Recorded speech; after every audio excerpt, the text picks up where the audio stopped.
Good. How are you doing? I'm doing very fine, Brother Benson. How do you do over there? I'm doing great. And to our viewers who will be joining us or those who are with us on the show right now, I hope everyone is doing fine. Um, Today is a Wednesday, and we are here just to discuss a few issues. Leo kumetulia. Ya leo kumetulia humu nchini Kenya kwa Mm. sababu ni kama watu washaridhika na matokeo ya mahakama. Si watu Ah, tu, hata ni kama hata mtandao wanaridhishwa na nini ilhali bado uamuzi ijatolewa na majaji? wanasema ya kwamba let it come the way it is, Mm. wachikuje vile iko. Ehe. Wanasema ile matokeo tutachukua jinsi ilivyo, tutaipokea kwa mikono miwili. Tuseme kwamba kama itakuwa imetushinda tutaikubali, kama sitakuwa tumeshinda pia tutakuwa tumekubali. Ningependa kuchukua nafasi hii kukaribisha rafiki yetu Judith Karwitha, Murithi Mutungi, karibu sana jioni ya leo. Ah, Labda unaweza tuelezea kuliko wewe, kuko vipi? Nini inaendelea? Labda kama kuna mapya ambao unaweza tujulisha, tutafurahia sana.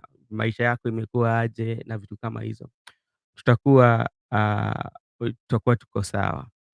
Yeah, so umesema watu wataridhika na matokeo. Kuna wakati, wacha nikwambie kitu moja, ndugu kakangu. Eh, Kuna wakati umeshasoma kwa bidii na umefanya mtihani yote, alafu nangoja matokeo yako. Alafu kuna maswali inatokea baina ya pengine wazazi, pengine mm, wanafunzi wenzako, pengine watu wa kikao pale natoka. Kwa hiyo jawabu inakwanga ya kwamba wachi kuje vile itakuja, let it come the way it is. Hata kama unategea matokeo kutoka, kwa mfano ukitongoza msichana na ulikuwa unapenda sana unapenda sana msichana mrefu, sasa kabla akwambie amekubali ama amekataa, eh, utasema tu sasa kuje vile itakuwa, nitaipokea tu. Sasa ni kama pia watu wamengoja sana kusikia kutoka kwa mahakama, wamengoja eh. sana kusikia kutoka upande zote za mawakili. Sasa wakasema ngoja tu kuje vile itakuja, ni sawa tu, tumezoea. Lakini unajua kuna jambo, labda ukisema kwa hapo mbali ya hapo kutongoza msichana. Unajua ukiangalia katika maisha tu ya kawaida inafaa mwanaume hauridhishwi ukipatiwa jibu moja. Itabidi uende au uendeleze kuomba na kumdekeza ilhali ndio akubali, kwa sababu hiyo inaonyesha ishara kuwa we ni mtu ambaye anajiamini. Lakini kama we ni mtu wa kuongea siku moja ukaambiwa we haiwezekani na ukatoka, sasa ulimwengu itakuangalia kwa jicho la pili, nasema huyu si mwanaume ambaye amekamilika. Unajua, unasema tu kweli, lakini pia lazima ujipange na wakati ama na nyakati. Hiyo ni, Eh, kuna wakati mambo yalikuwa hivyo, lakini wakati huu sasa mambo eh, haiwezi kuwa vile ilikuwa ule wakati. Juu saizi hao wasichana kwanza wanakuambia kwamba D for dust. Sasa dust is constant. So eh, unaweza onyeshwa dust, before uonyeshwe dust unasema tu wacha tikuje vile itakuwa. mm, Ikuje dust, isipokuja dust ni sawa tu. Hiyo eh, ni hawa kizazi kipya cha Gen Z wakizungumza na kusema tu eh. katika mtandao be for dust. Sasa dust is constant. Okay, asante sana mwenzangu. Sasa itafikia wakati tutapata matokeo kutoka mahakama, wataambia pengine Rigathi Gachagua ya kwamba D for dust, hata Eh, wataambia kudiki yule mwenye ataanguka, tusema D is constant. mm. Lakini unapata kwamba kwa sababu tunangoja marejeo kesho, ama uamuzi, naweza sema hivyo. Saa zile uamuzi itatoka, itakuwa inauma watu, ama kuna wale watakuwa wanafurahia na kuna wale ambao watakuwa na maumivu ya kihisia. Lakini kadri muda itakuwa inaenda ndio watu watazidi kupona uh, kwa hisia zao. Gibson Corner, asante sana, karibu, uko salama, labda utuelezee uko aje? Donald Ndani, niko kwa show, asante sana and everyone who is watching. Miguda, ulikuwa na ile habari ya wale ambao walikuwa wanafanya mtihani. Shida ilikuwa vipi? Hebu tuelezee. Unajua leo tulikuwa na mtihani yetu ya kitaifa, mtihani ya KPSEA. Ehe. Ni mtihani wa kitaifa ambaye kila mwanafunzi ambaye amefika katika hiyo kiwango anafaa kufanya hizo mtihani. Sasa tunapata kwamba katika eneo kaunti moja la hapa nchini Yeah. huko kaunti la Uasin Gishu, Yeah. eneo pale rais mwenyewe anatokea huko Tarbo constituency huko Sugoi, but si huko haswa, lakini hapo katika eneo hiyo county kuna shule ya kibinafsi moja ambaye baina ya wanafunzi kadri ya 33 walipata zile mtihani ambayo sio halali kulingana na wale wenzao waliokuwa wanafanya. Sasa hiyo ni kitendo cha kiunyama kwa mwanafunzi mwenye amejitayarisha kufanya mtihani, na mtihani ya kitaifa ambayo inafanywa mara moja. Sasa hakuna siku ambayo tena kwa wanafunzi waliokosa. Sasa sisi tukasema ya kwamba hapo Uasin Gishu kulikuwa na mchezo mwingine ya Finland scam. Sasa from Finland scandal to mtihani scandal. So what's wrong with this Uasin Gishu county? Mandago. Tunaweza sema kuwa labda sijui kama ndakuwa nimekosea kakaangu, tunaweza sema kwamba gushi. Gushi ni nini? Tunaweza sema kwamba mtihani gushi ni si ile halali. Yeah? Yeah, si ile la yeah. Fake in English. Gushi ni tunaweza sema kwamba ni fake, si ndio? Kwa yeah. Asante sana. Thank you so much everyone who is watching us, and we really thank you so much for joining us this evening. If you're new here, please kindly subscribe to our channel and be part of the discussion. And today we are doing a recap on one of the notable member of parliament, Babu Owino. And if I take you back to the history, especially this short history that we've had ever since the impeachment of Rigathi Gachagua started, Babu Owino has been very invisible, and not even impeachment. Immediately, the broad-based government came into place. Babu Owino has been very invisible, and he has been the critic of broad-based government, but in silence. And remember, the broad-based government include ODM, and he's a member of ODM. And we just want to give our views on how this one is going to impact his politics, knowing very well that Baba Raila Amolo Odinga has his fanatical base. So if the fanatic of Baba, you are going against what he's aligned to, how is that one going to affect his political career? As you know, right now, I can just give you like a brief. It is this weekend that we saw the members of ODM, that is Senator for Migori, Eddie Okech, accompanied Mr. President, and Opondo Kaluma. And the words were very, very, very telling that there's no issue. We are here to work together, and to an extent whereby Opondo Kaluma say that our people will be handed over, you know. So how will this one sit with Babu Owino? So that is what we want to share today. And if you have something that you can also contribute on the political career of Babu Owino, then you can also share with us here. Before we go, during the time when the impeachment process was taking place, as I said earlier, Babu Owino was very invisible. He did not attend any of the sessions, especially from voting to impeachment to, and he has never commented on it. The only time he commented was on, I think it was on October, should I say 9th? Let me see, the October 9th. That is when Babu Owino commented on something here. And this is what Babu Owino said.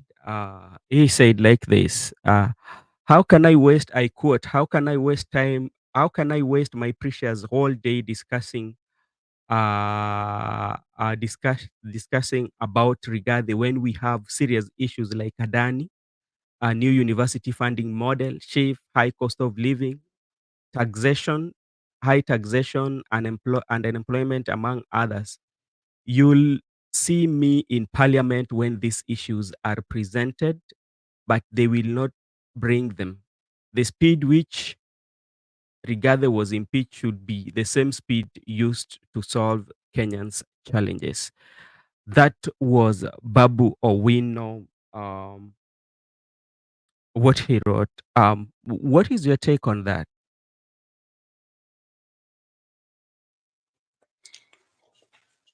You have stated Babu Owino has been making some invisible moves or invisible action. But Yeah. I'd like to view it that Babu Owino, uh, Babu Owino, there was a party stance that people were to align with by impeaching Rigathi Gachagua. That was the party stance that the members of ODM have to impeach Rigathi Gachagua, or there was a party stance that we have joined the broad-based government as the ODM party. But Yeah. Babu Owino has dissented to the party stance. He has dissented to broad-based government.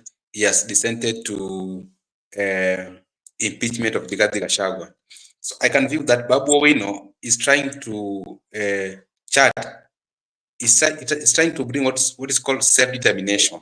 He want to gain independence within the ODM. He want to have independent thinking, and he Yes. want to have a new chart within ODM because he's a member of ODM. And some of those decisions which Babu has made are very delicate. And the balancing of those decisions are very delicate for any politician because you don't know, you can either finish politically or you can go far politically. Babu being young and very ambitious is not limited. He can make any decision because he's young and very ambitious as a politician. Yeah. So Babu, decision to dissent from broad-based government and vis-a-vis dissent from impeachment of the Rigathi Gachagua, those decisions have been taken by some politicians who are prominent in this country. Remember, there was a friction between James Orengo and Raila Odinga based on the political ideology and the political independent thinking of the two people. But later, James Orengo reconciled with Raila in a diplomatic way, and they came together. And James Orengo, indeed, he has gone far politically. Raila Odinga has also gone far politically. Similarly, William Ruto, to some extent, there was some, he has divergent opinion within that ODM, and he walked out. Luckily, William Ruto walked out with majority of some good numbers of members of parliament. He worked with the people. So Babu Owino also should not work. If he's working, he should not work alone. And even if he works alone the way Orengo did, he should look for a future reconciliation in a diplomatic manner to fit his political ambitions. And when he want to work right now, he can even work with a good number of MPs, what William Ruto did. But you saw that divergent opinion catapulted William Ruto to the presidency today. He's the president because of the moves he made. And not only Babu Owino, we are not limiting Babu Owino to the Kenyan context. Even if you go to Nigeria, there was these two giant politicians, Goodluck Jonathan and Olusegun Obasanjo. They also have there were differences between their principles and the party position. So they differ within their principles and the ambition. And you know the history of Goodluck Jonathan and Olusegun Obasanjo. Even what propelled Malema when there was expansion from EFF, and he was a vibrant young person who, in the heart of the ANC.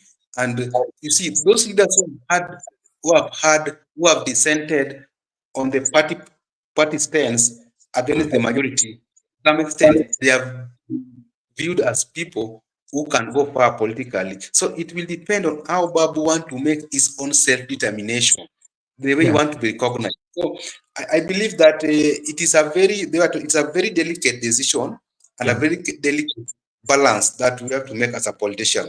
So that is where Babu Owino is at this time. Is invisible, but is making some very delicate moves, which can break him or can make him. Okay, thank you so much. And Gibson Conrad, thank you so much for always supporting us. We really appreciate so much. And I want you also to invite you you can make a comment on the political path of Babu Owino, especially regarding the handshake of that Raila Odinga or the Honorable Prime Minister has been making. There are people who have always paid the price, especially when it comes to handshake. I can give you a typical example between the Right Honorable Prime Minister and Uhuru Kenyatta when Miguna was at its peak and Miguna was supporting Baba. But immediately they shook hands.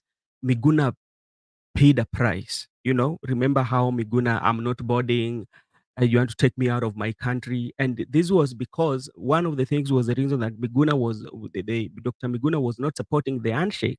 Because you can know that's when we came to learn of English like despots.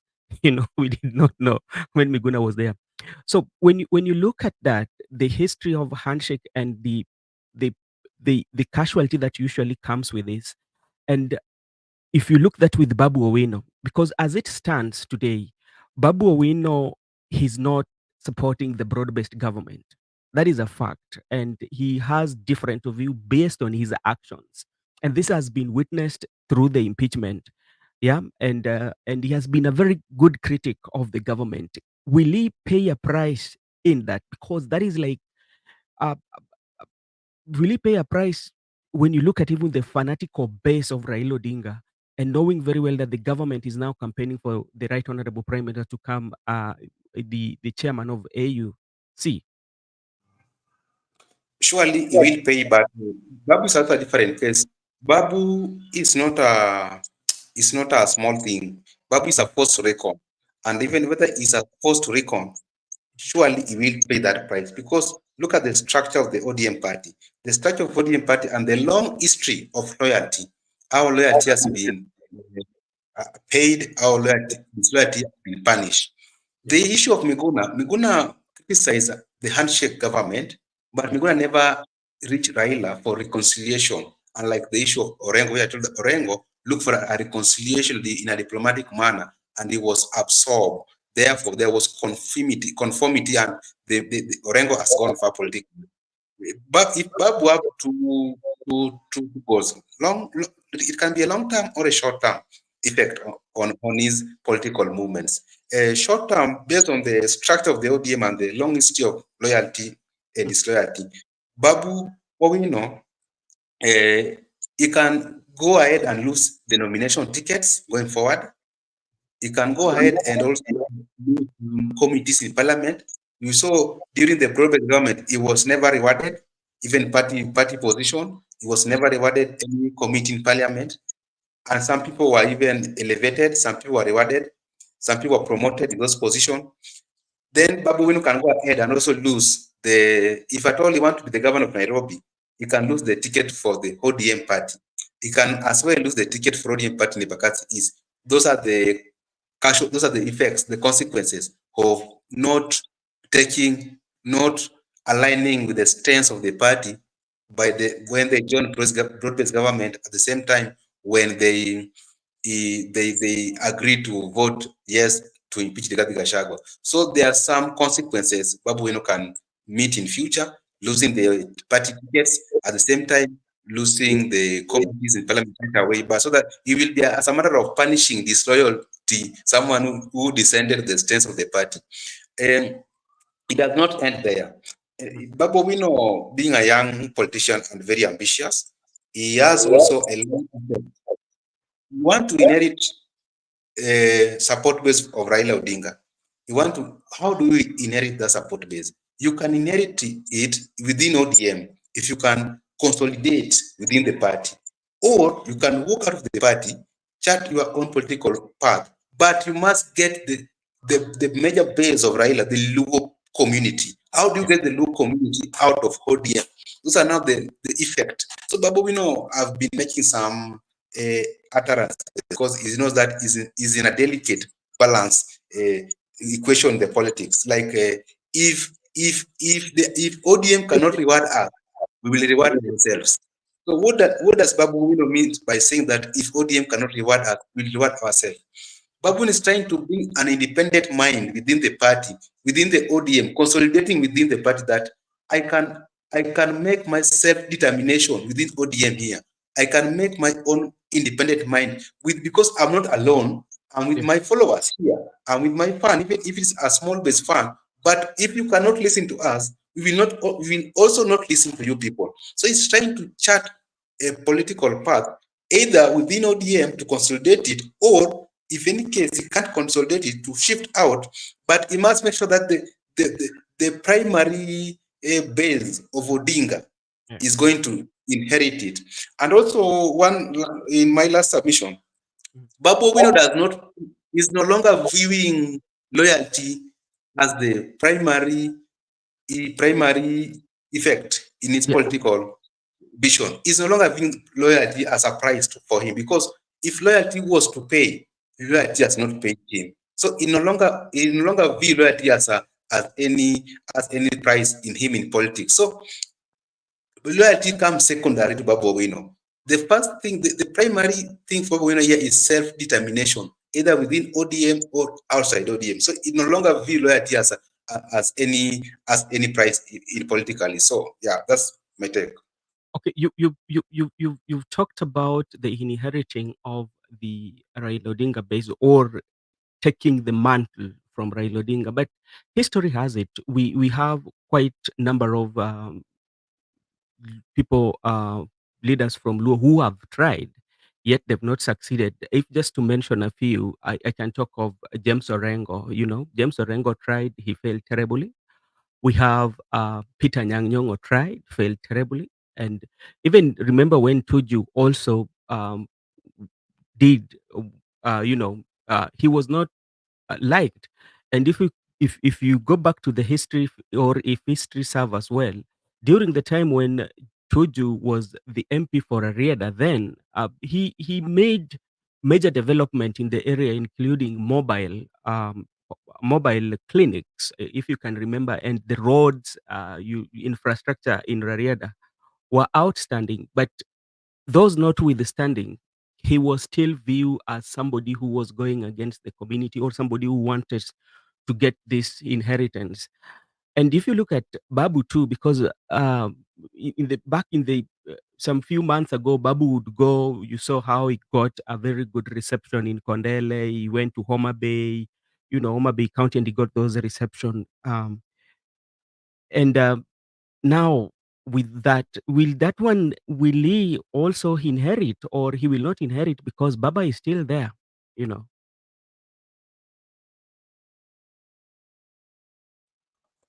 Brother Benson, Babu is not Orengo. Yeah. Nyang'nyong'o. Babu is not Tuju. Yeah. Babu is a strong man, remember? Babu, at 34, he has been elected twice in the farthest East land in Nairobi, Embakasi East. Orengo was elected in Ugenya, Nyong'o, Iseme, and Tuju in Rarieda. So, Babu is coming with that. Before you go on, I know, then you can come. I just want to ask you, you say he has been elected 2 times. Can you put in consideration that the election might be due to the fact that he's falling under Baba's umbrella, or that one does not play a part? It's a factor, but what I wanted to bring out, the electorate, the people who have elected Babu Owino. Because if Baba was a ODM, it was a NASA candidate, and 2022 as a new candidate. But remember, there was Jubilee candidate, and there was also Kenya Kwanza candidate. But Babu was elected across the tribe. The people living, I'm talking about the local electorate, the people living in Embakasi East. Embakasi East is not resident for only Azimio or NASA people by then, and in the previous election.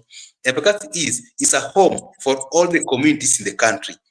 Even the Kenya Kwanza, the Jubilee are there. So it means if he can be elected with almost people that reflect the population of the country, it means that you cannot compare him with the people who are elected a margin of the people from the same tribe. That's what I was trying to bring out. That's why I say Babu is a strong man. Even the way how he has been overwhelmed, elected by the people in Embakasi East are people who are different, who are from different tribe, different political formation, and he has done it twice.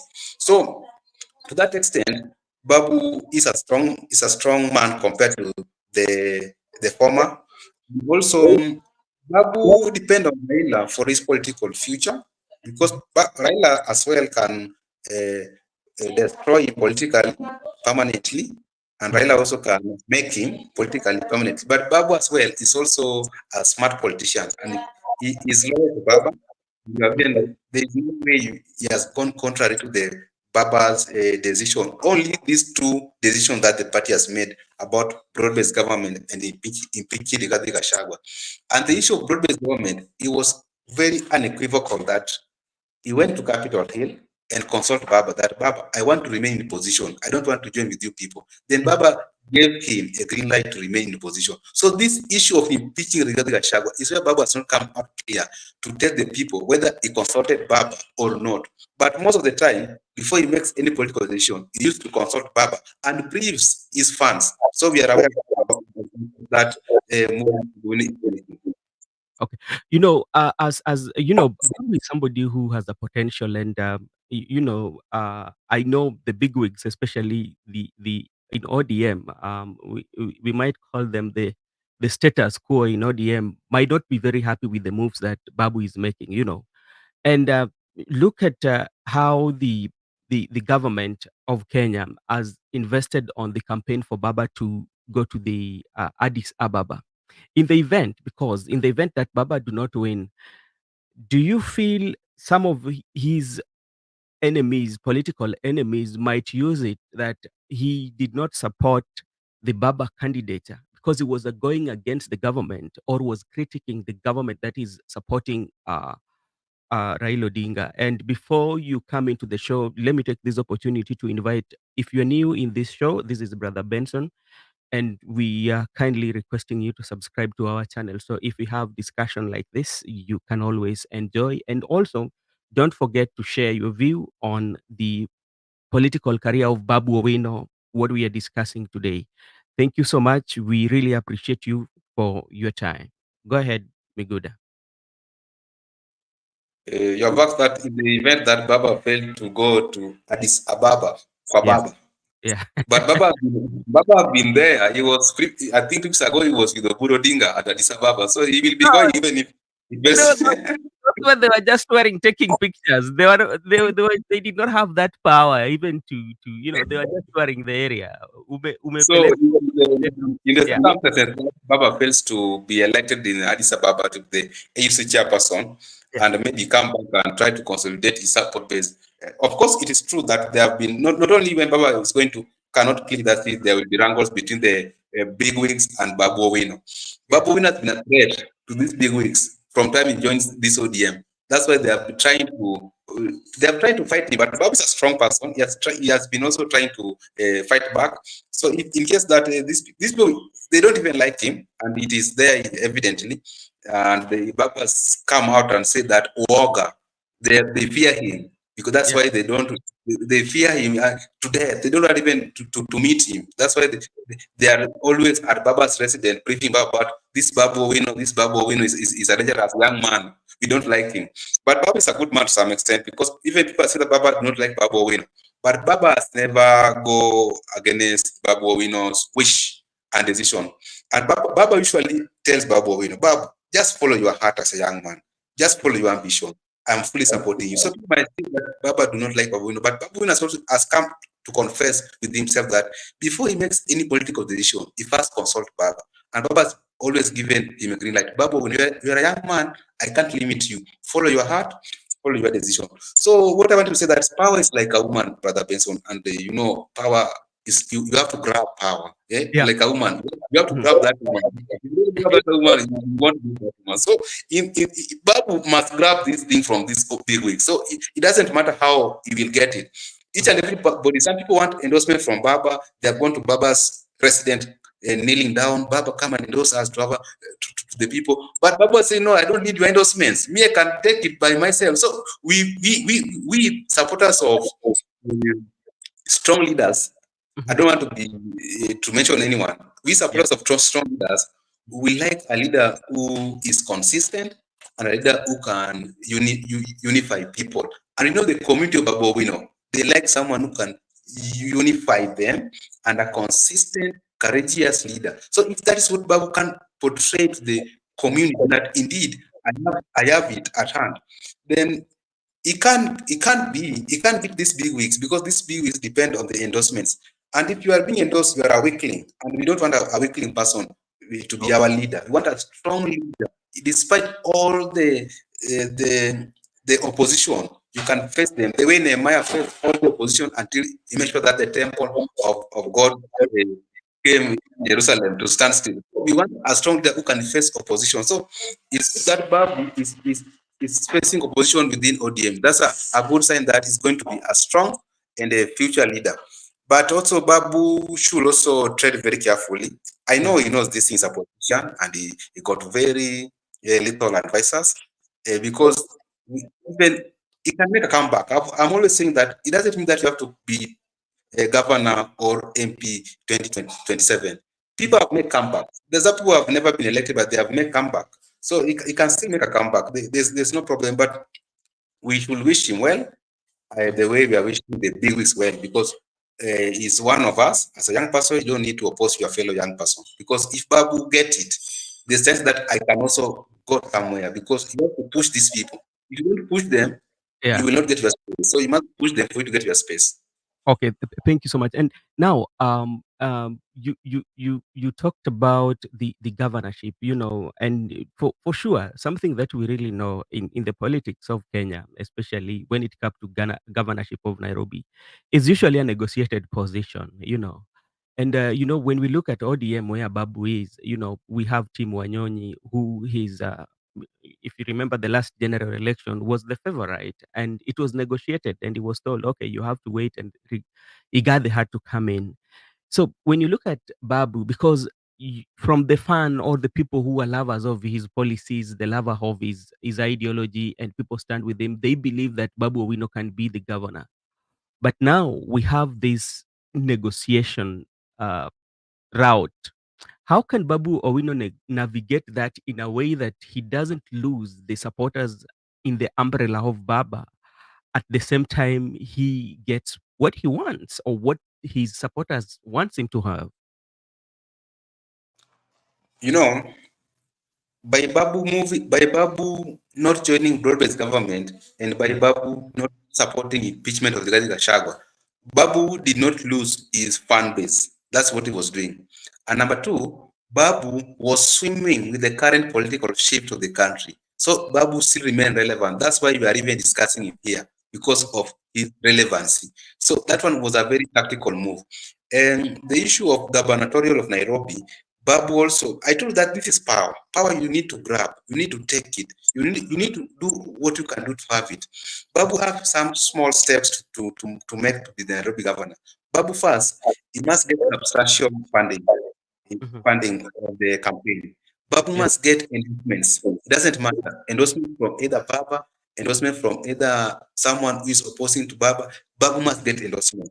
Yeah. Number three, Babu must also have strategic alliances. It can come be in ODM or outside the ODM. If Babu remains to be the ODM member, Babu must get endorsements, Babu must get strategic alliance, Babu as well must also get endorsement even outside ODM. Also must form strategic alliances outside ODM. And the reason why I'm quoting the issue of strategic alliances, when Ruto walked out of ODM and formed URP, he Yeah. made a strategic alliance with TNA in 2013 and then got it. So this strategic alliance, if you can work out with MPs, if Babu can work out with some MCAs in Nairobi County and can form strategic alliance outside ODM, yes, that bargaining power. So it's very easy for Babu Owino to become the governor of Nairobi.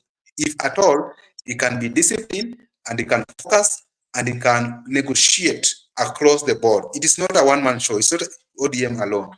That one, I can assure him that he can become the Nairobi governor.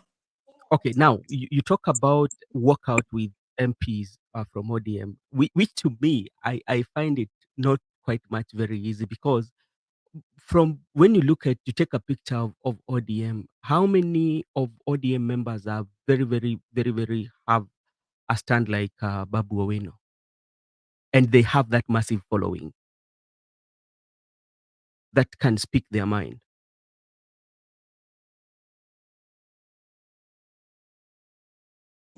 Let me tell you, Brother Benson, I was just trying to give my overview. It's not that it must happen that way. I've even tried to narrow it down to the county level, maybe working some MCS outside ODM. What I was trying to put out is that the strategic alliance outside, what William Ruto did, Yeah, when he walked out of ODM, he made sure that he has a strategic alliance with Uhuru Kenyatta and also the popularity base from Mount Kenya. And that's what William Ruto earned for the last 10 years in the Hood administration. And he earned it in 2022 when he was supported by the entire Mount Kenya people against Odinga because of that popularity base to merge with the strategic alliance. So that's what Babu can. Babu, what I'm trying to put out, let me try to narrow it down yeah, to for us to understand it. yeah. Just a matter of understanding, not it will work this way. If Mhm. Babu Owino can make a strategic alliance with Didi Nyoro, Yeah. there's and support Didi Nyoro, there's Mm. possibility that Kikuyu people will love Babu Owino, what they did to William Ruto. Yeah. And they can, at one point, they can return that favor, even if Didi Nyoro betray Babu Owino, what Uhuru did to Ruto. So sometimes it works. Strategic alliances works. So Mm. if Babu Owino, but Babu Owino, at this point, there's no way. I told you that Babu Owino, there's how he failed. He failed us. Mm. Because during the 2017 and 2022 ODM primaries, Babu Owino ought to have fought for fellow youths to get those tickets. That's why he failed. He Yeah. could even have like even 16 members of ODM who are youthful like him. He could have walked out with all of them. But Babu Owino also put his interest ahead of the rest, whereby he tried to be positioning himself for instance, let me tell you, in Rongo constituency, David Osain tried it Yeah. against Polabor. They Yeah. make sure that Osain never rose. So Yeah. there are some young politicians who Babu Owino did not allow to come close to get those tickets because they were also a threat to him. And he was a cunning politician. It's not on politics. You must treat your base. Babu Owino also failed us. If Babu Owino could have come to parliament with even Yeah. 20 young MPs, he Yes. could have walked out with all of them. That's where Babu failed. And now let him just try to redeem himself. That next time, let him also empower fellow young people because he might need them in future wars like this one.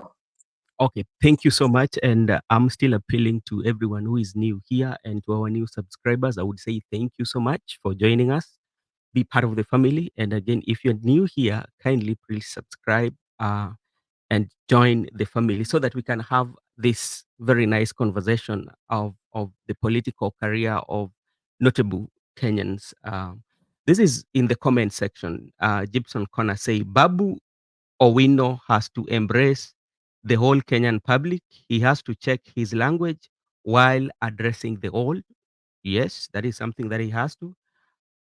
Kip is saying, I don't think Babu Owino has the stand to talk of pride. Okay. Babu Owino has a little problem. He likes walking out of votes when it matters, but enjoys going out on selected fields. So that is yeah. So I think he also has so many things to do apart when he's going for this leadership, especially when you're in the right honorable prime minister camp. He has an umbrella of um, fans that usually talk to him because of late. I don't know whether it's only I'm not saying. Remember days when Gaucho used to be very close to Babu Owino. Yeah. But as you right now, I don't see them so much close. I don't know whether they are still on the same route, but as time goes, we will know. So, Miguda, you spoke about Ndini Nyoro, and actually, when you look at Ndini Nyoro during the impeachment process of Rigathi Gachagua, something stands out.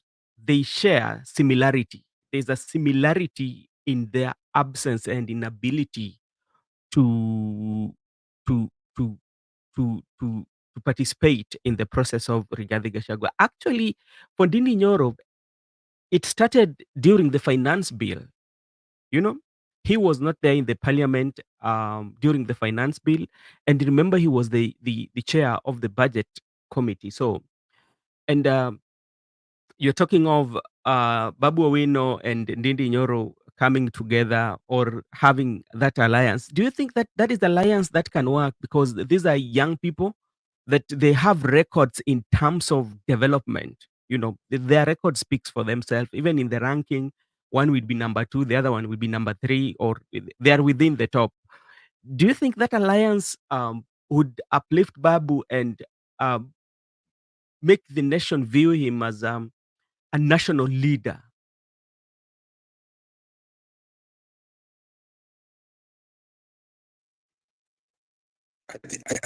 I think the alliance of Babu Owino and Ndindi Nyoro might Yeah, not. It is just good for the high, or it's good for the youthful people, but yeah. it cannot work because you cannot bring the two performers, number 2, you put them in one room, expect them to deliver. And also, Babu Owino is more of a ruthless politician, and Ndindi Nyoro is more of a calm politician. So this Mhm. is how one might suffer on the hand of the other. The way we have seen in our historical political formation before. But that was just an example to give to the viewers. But it does You're, not you're, mean that kind- it must turn out that they must. you're kind of you're kind of breaking. The issue of Babu Owino, and Gaucho, Miguda, let me can try you to point out. Yeah, Miguda? You're kind of like your sound is breaking. yeah. Like I don't know why. You're kind of breaking. I cannot hear you clearly. Let him fix that, and let's go to the comment section again.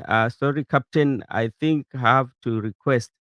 Babu Owino has been exposed politically since leaving the Raila base. Yeah, and yeah, there's a cracking going on.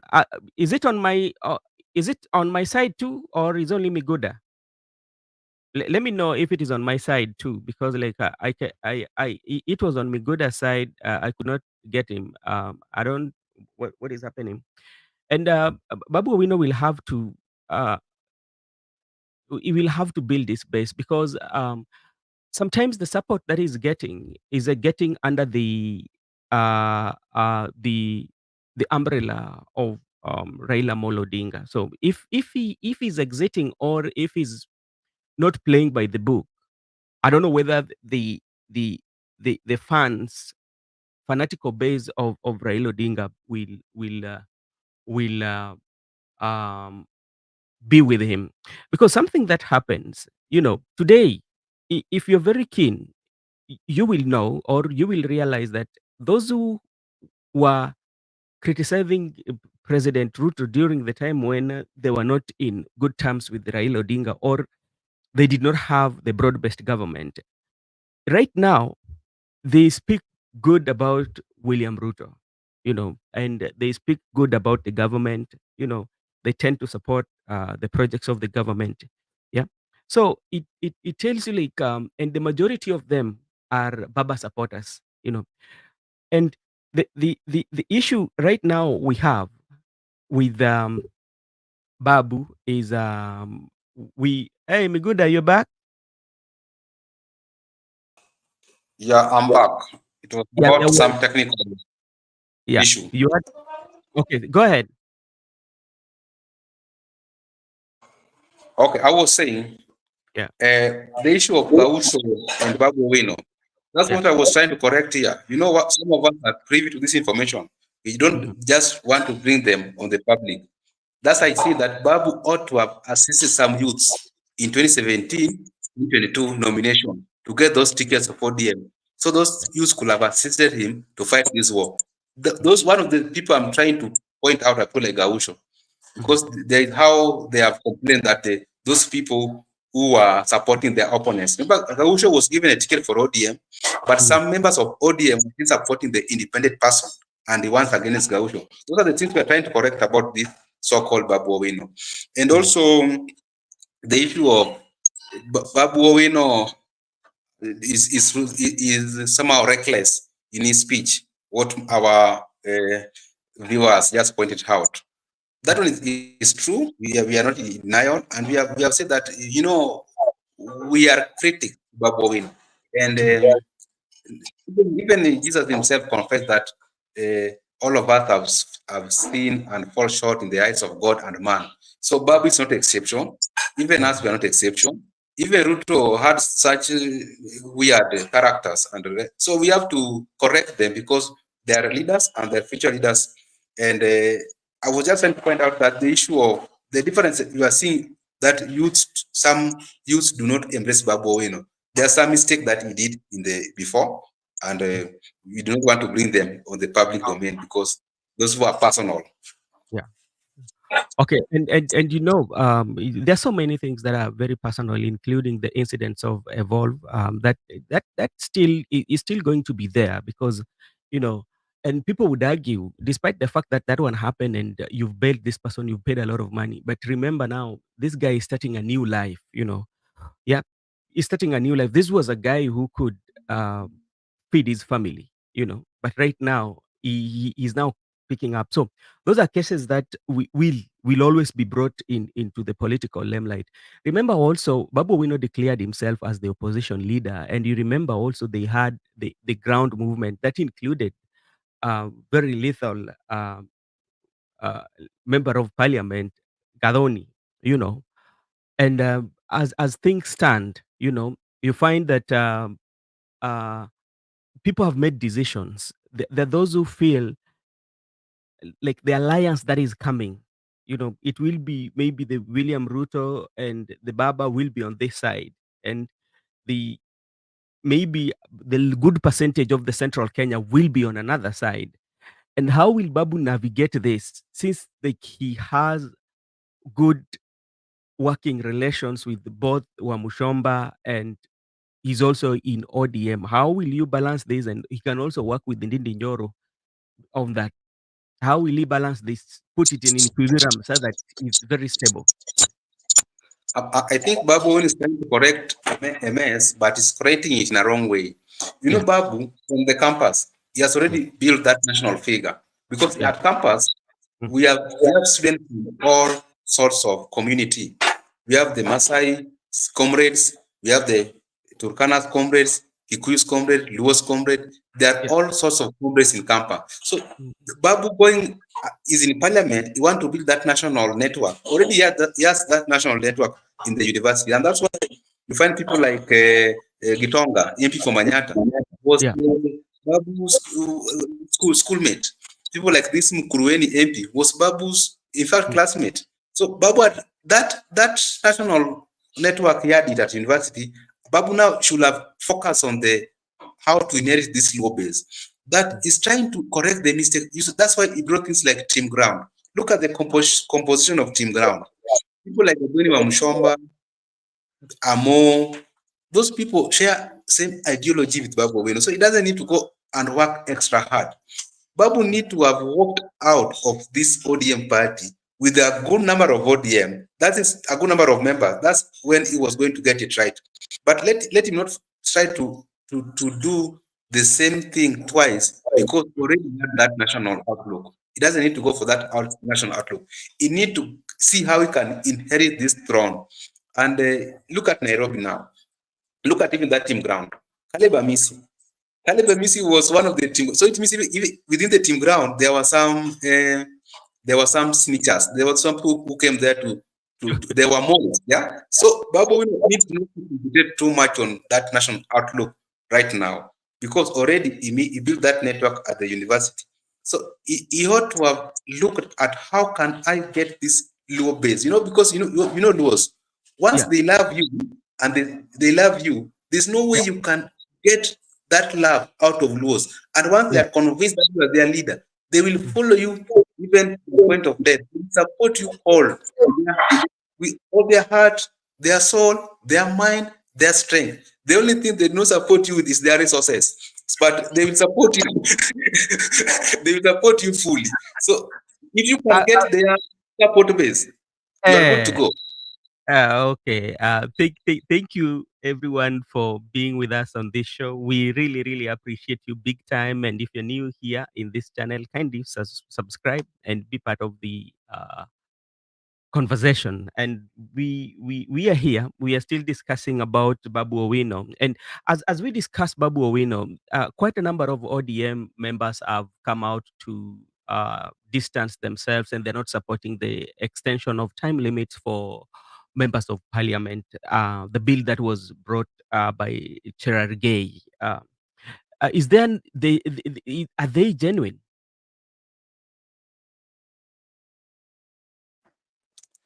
In politics, everything's look fake until Yes. it is executed.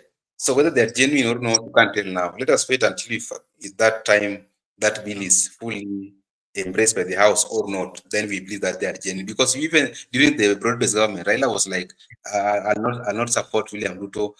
With enough Gen Z, Babaka Nyumbani, I'll be at home. But what did you see? He was at home Yes. strategizing and Yes. making some agreement with William Ruto how they can form broad-based government. So in politics, things look unrealistic until they are actually executed. Yeah. So that issue of a term limit is just a discussion for another day, not now. Yeah, okay. And you've talked of something that even before Baba joined broad-based government, and he there were some demands that were put in place, including the abduction of Kenyans, which is still going on until today. But now, even we've not seen the members of parliament taking action, even calling the IG, calling the people who are very relevant, the the CS for interior, and things are just normal. What is happening? It's not creating a lot of tension in the country, and as Mm-hmm. Kenyans, we are not there. And I'll just like to say that security is your personal initiative as a Yeah. Kenyan. Do not depend on the government to give security. So abduction you will only believe that it's happening or it's real when it reaches you. Mhm. It has not reaches you, just view that you can't even condemn it. So let us just condemn about this issue and let us talk loud. Let us demonstrate about this issue of abductions because we are no longer safe. Kenyans are no longer safe. People are being abducted left, right, etc. So if those people who are not known Yeah. are abducted, they end up dying, they end up missing miserably. So we should condemn this thing. And even this one, we should also call out our leaders. They are our leaders, they are our representatives. They should also protect the interests of the people who elected them. Members of Mhm. parliament come out and call out this issue of abductions.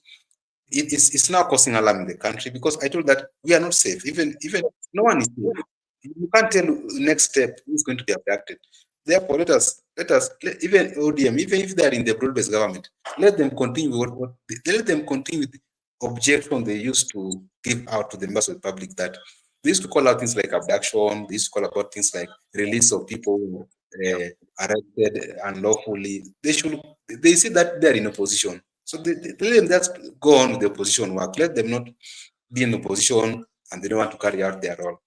And this issue of abduction is causing a lot of tension in the country, and it's high time that even the president should address it. And this is what Onyonka said yesterday when he was on a TV station. He said, Onyonka to Ruto, he said, I quote, "We are not trying to tarnish the government's reputation. We are stating the facts." Yeah, that is what he said. But like, if you look at Onyonka, Onyonka is one of the members of the legislative that has come out actually to call out the mistakes, call out the every issues that he feels the government is not getting it right. And majority of members of parliament, we've not seen them doing that. People are just quiet, and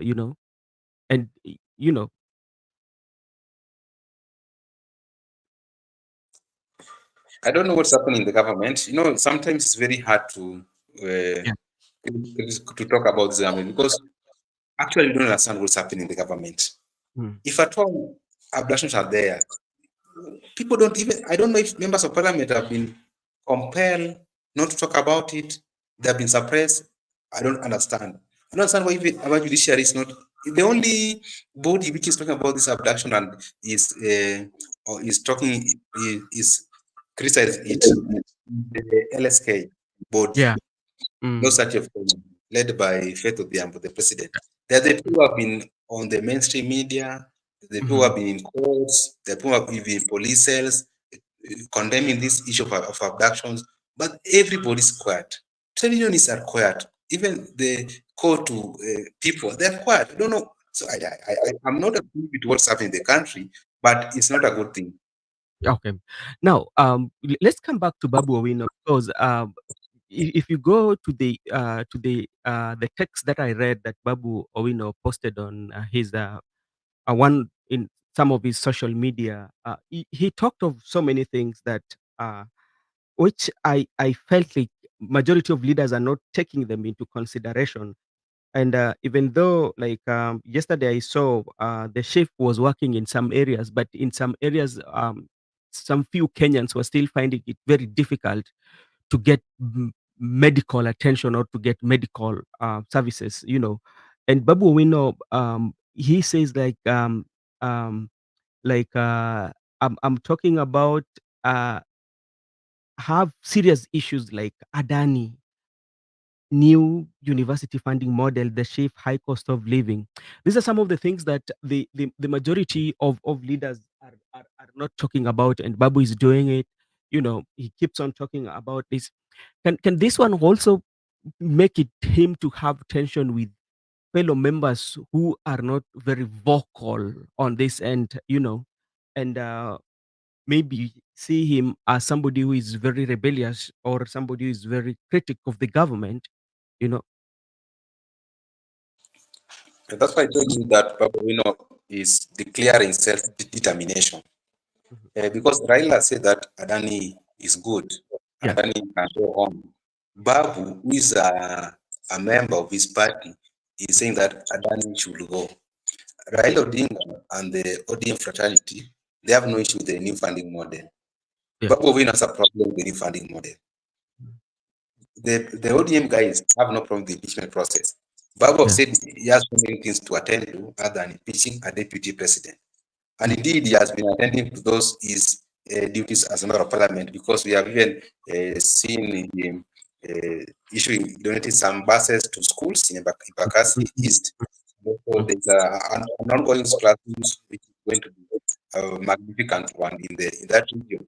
So I believe that Babu, the issue of let us self-determination, Babu is trying to put a recognition of himself that I'm within ODM, but Yeah. I'm declaring independence in this ODM. I'm declaring my own independent. I'm Mhm. here, but I'm independent.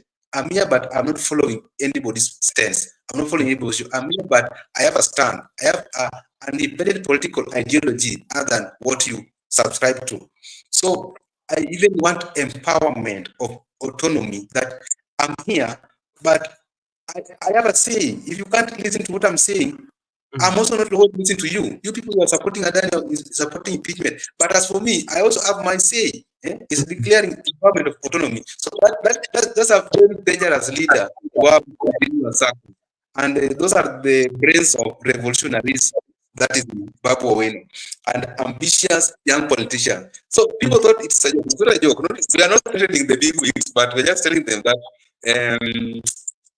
politics should be, that's how politics should be. Should allow divergent opinion, Yeah. should incorporate Mhm. new dynamics in politics, and that's the sweetness of politics. You don't need to be time and stagnant in one thinking.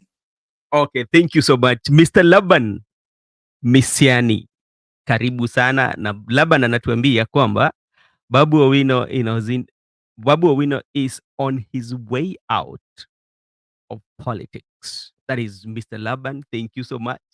Laban again says the Embakasi East seat is reserved for Kisi community. Uh, let come 2020. So, Laban, I have a question for you. If you say the seat is reserved for the Kisi community, so what is the role of the Wananchi who votes if it is already reserved? Now, why are you voting? Why are the people of Embakasi are going to vote if it is reserved? Hebu tuambie hapo tujue. Tutatamani kusikia. Hiyo ni mzuri, lakini tunataka kujua sasa watu watapiga aje kura kama tuseme kwamba, eneo ama tuseme eneo bunge hili ni ya watu fulani, ama imewekezwa ama tunaweza sema, yeah. Time will tell. That is what Laban is telling you. Okay, we will wait, and we want to see whether your prediction will come true. Hopefully we are praying to God so that all of us will be here, Mr. Laban. Hii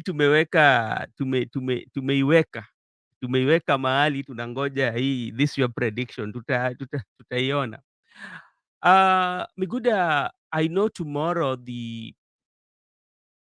the ruling, they will give the ruling or they give the verdict on what happened yesterday. What do we expect? Or what do we expect? Or what are the scenarios that we might expect from judges tomorrow? You know, if you want to know, Mhm. sometimes where people do shiver in courtroom, it's not even during the verdict time, because from experience, Yeah. you can't predict the ruling or the Yeah. verdict or definition. It's very hard to predict. Sometimes Mhm. you have a very good presentation, you are seen like you are winning the case, Yeah. but that's not the outcome. And sometimes maybe you might have a poor presentation, there were no facts, there were no evidence, but you eventually win the case.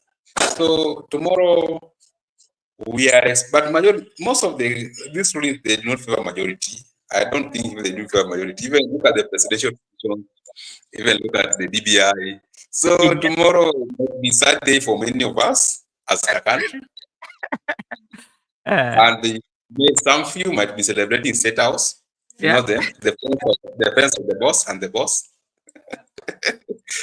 So that will be no. To me, it's very normal. Yeah. Like me, if you're going Mm. to a war, Yeah. even if you're engaging into any deal, Mm. have two perspectives. Don't always go with the one perspective. Even if you're a politician, know that you can win or you can lose. Because Uh, even if you lose, you behave like Raila. Raila, anytime people are demonstrating, protesting, if you ask yeah. the allies close to him, they think that Babu is just laughing. Babu is at peace. Then So this is what Laban says. Finality of impeachment ends in the Senate. There is no conservatory order beyond the Senate. That is what Laban is saying. You but know, I agree with Laban because eh, like we have said in this channel, and I think Laban is following this channel. mm, The decision of the Senate, it will stay. yeah, That decision stays. The yeah, decision that the Senate made by Imperial, it will stay. mhm, The court will not alter the decision. mhm, And at the Supreme Court, the law will not be clear, or the law will be clear. The law will speak for itself. mhm, That decision will stay. So anyway, mhm. that I think that tomorrow people will go to court of appeal. You will be here to talk about it. So tomorrow these are my predictions. I might not be right. Uh, uh, I think from the look of things, conservatory order might be lifted or vacated, and the Gashagwa uh, legal team will go to court of appeal.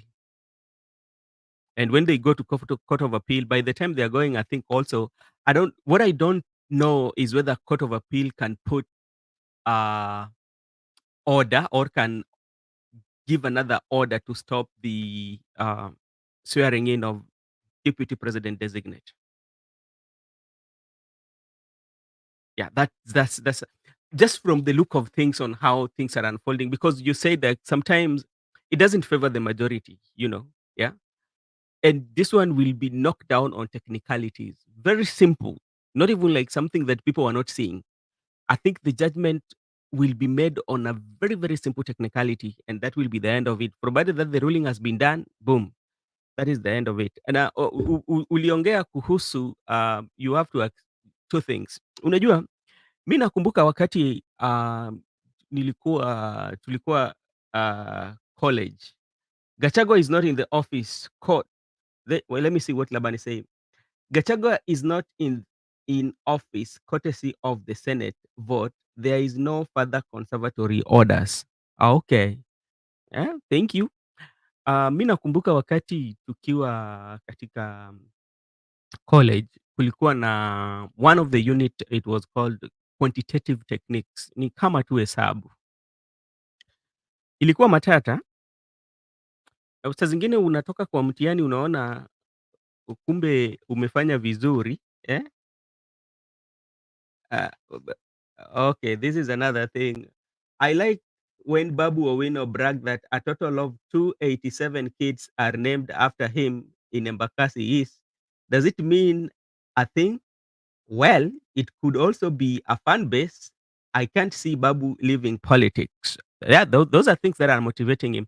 And I agree with you before I come to my story, because how many poems have been done about Babu Owino with these young kids who usually say that they look up to Babu, you know? Yeah, because the majority of uh, young kids who are aspiring to, who are in the educational field, they talk about Babu as their mentor.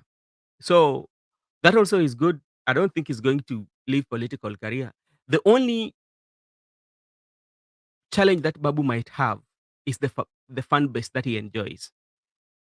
How sure he is with the fan base that he has, that they are not falling within the umbrella of Raila Amolo Odinga or the umbrella of ODM, because w-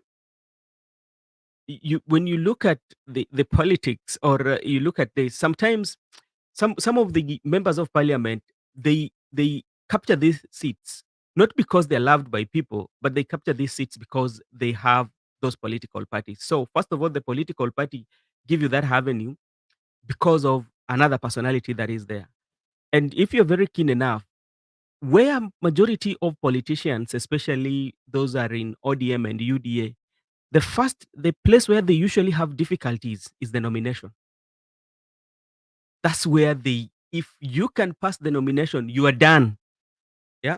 Hiyo nomination ukipita tu mpaka upate hiyo certificate, in majority of cases, hiyo uko sure bet unaingia parliament. Ama Migoda ni aje? I always have one example, and I'll maintain it for the rest Yeah. of my submission, that loyalty do pay in ODM, and Yeah. Raila can just come into their constituency, be it Kisumu Central, be it Mvita, be it Likoni. You relax the resident or the audience that even in your absence, that greet for me, Brother Benson. Then he goes back to his chopper, back to Karen. You will be elected overwhelmed. And without you campaigning. that one speaks Even volume. you asking him manifesto, you have even Raila can just pick me and made me anything or in his political stronghold. Yeah. He can pick him. Yeah, that it has happened. So ODM understand that once you get that nomination ticket, majority of the people, you are good to go. You don't need to struggle too much for the upcoming elections. That's remind me somewhere I read about Tuju. Yeah. Tuju, when he was when he came to vie for MP for Arieda, Tuju, nobody knew him as a politician, but people knew him as it was an anchor. It was a news anchor. But by the time he was getting nomination, I don't think he was around, but he was proposed. He ended up winning Rarieda constituency. Actually, the person who Otiende is the immediate after Tuju. Otiende took There from Tuju. was Tuju, Nicholas Gumbo, then came Otiende. Yeah. Okay. Yeah. But before Tuju, I don't know who was. There was I look at it. There was somebody who was very well with the ground. But when Tuju came in, Tuju was the darling of the people from nowhere, and he got. I can also remember. Benson, Eh, that one you have gone far. There was a time you were not yet born, but our elder people have tried to explain to us. yeah. Jaramogi went to Kisumu, Yeah. and by that time there was election. Orengo was vying in Ugenya. Then Jaramogi did not even reach Ugenya. It was just at Kisumu. Then he Eh, pleaded to the Kisumu resident that if you reach Ugenya, say hi to James Orengo. He never went even to Ugenya. And Orengo was elected like no one's business. and another very good scenario that I can also remember is the Kisumu Central constituency. This was Ken Obura. Yeah, Ken Obura. Ken Obura too. Majority of people did not familiarize themselves with Ken Obura, but he came during the nomination, and Ken Obura ended up winning the Kisumu Central, and his greatest competitor was Abdul Dubai. It was called Abdul. Was defeated in nomination, but the ground was for him, but the ballots, the nomination, and the certificate was not for him. He went for Ford Kenya, and he was defeated. So those are some cases, but these are just few areas that we are just speaking. Not only in ODM, even in areas like Ukambani too. I think they have this, provided that you align yourself with the particular um, party that belongs to your area or that area. That is it. Raila Odinga will be a kingmaker in 2027 general election in Kenya. Will he be? Remember, if he wins the AU seat, that does not require him to participate in politics. Mr. Laban, what do you say about that? Hey, Makobura, habari gani? Niko salama, nashukuru. How are you guys? Tuko salama. Kazi imekuwa vipi ama siku yako imekuwa vipi? Siku yangu imekuwa vyema. Mhm. Nashukuru. Okay. Sisi pia tuko hapa na ndugu yangu Miguda, tumejaribu kujadiliana kwa mambo mingi sana. Sana sana tulikuwa tunaangazia mwanasiasa ambayo kwa hakika katika ung'atuliaji wa makamu wa rais hajakuwa akiongea ama hajasema mambo yote. Huyu ni mbunge anaitwa Babu Owino. Na tunasema kuwa katika chama cha ODM ni kama haendani na chama cha ODM, kwa sababu ukiangalia msimamo wa ODM kwa saizi wanafanya kazi vizuri sana, ama wana uhusiano mzuri na serikali ambayo iko kwa mamlakani saizi, na yeye ni mtu ambaye kwa kila mara amekuwa akikemea sana baadhi ya vitu ambao serikali inafanya. Sasa swali ni je, ataz- ata siasa wake inaelekea upande gani?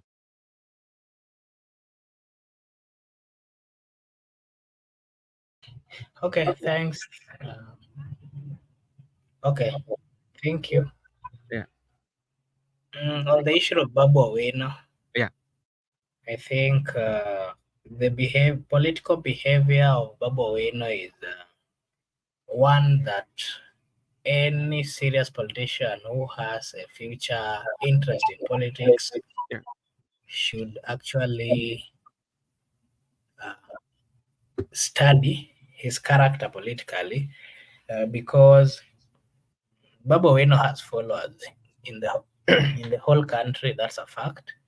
He has followers not just within the Luo Nyanza, where he comes from, but he has followers across the 47 counties in the Republic of Kenya. So his political maneuvers of lately has been different from the normal perspective of the people. The perspective of the people is, with what we've always seen, is that especially if a politician is coming from Luo Nyanza and they're in ODM, Yeah. normally they tend to behave like sycophants. Mhm. But what we've seen with Babu Yeah. Owino is that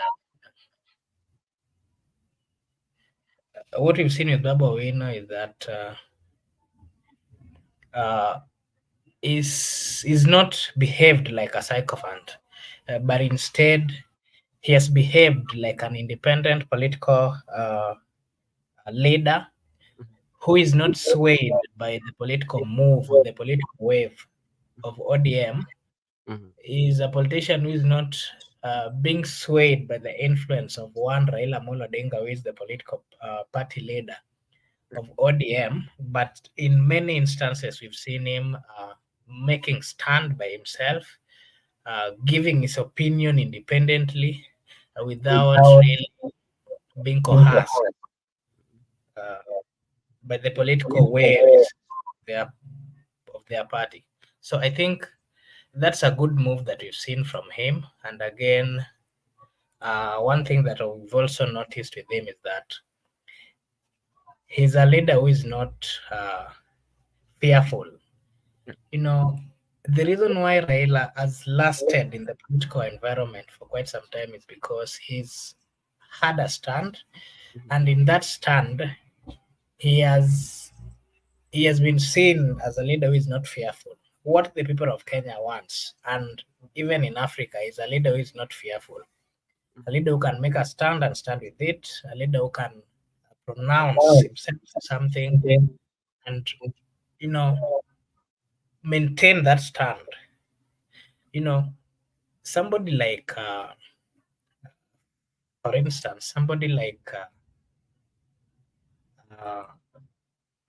Kalonzo Musyoka. You know, Kalonzo has suffered politically in the environment, in the Kenyan environment. Because Mato anakusikiza.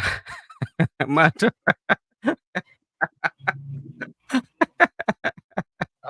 Okay. Unajua huko ni kwao. Yeah. So let me just finish my submission. You know, Kalonzo is a politician who is loved. He's also loved in the whole counties. That's a fact. But some years back, there's some moves that he made that really didn't find the people of Kenya well politically, and he was seen as someone who cannot stand by his stance or pronouncements, and that ended up. The people of Kenya ended up branding him as watermelon or mtu mwenye anaweza geuka anytime.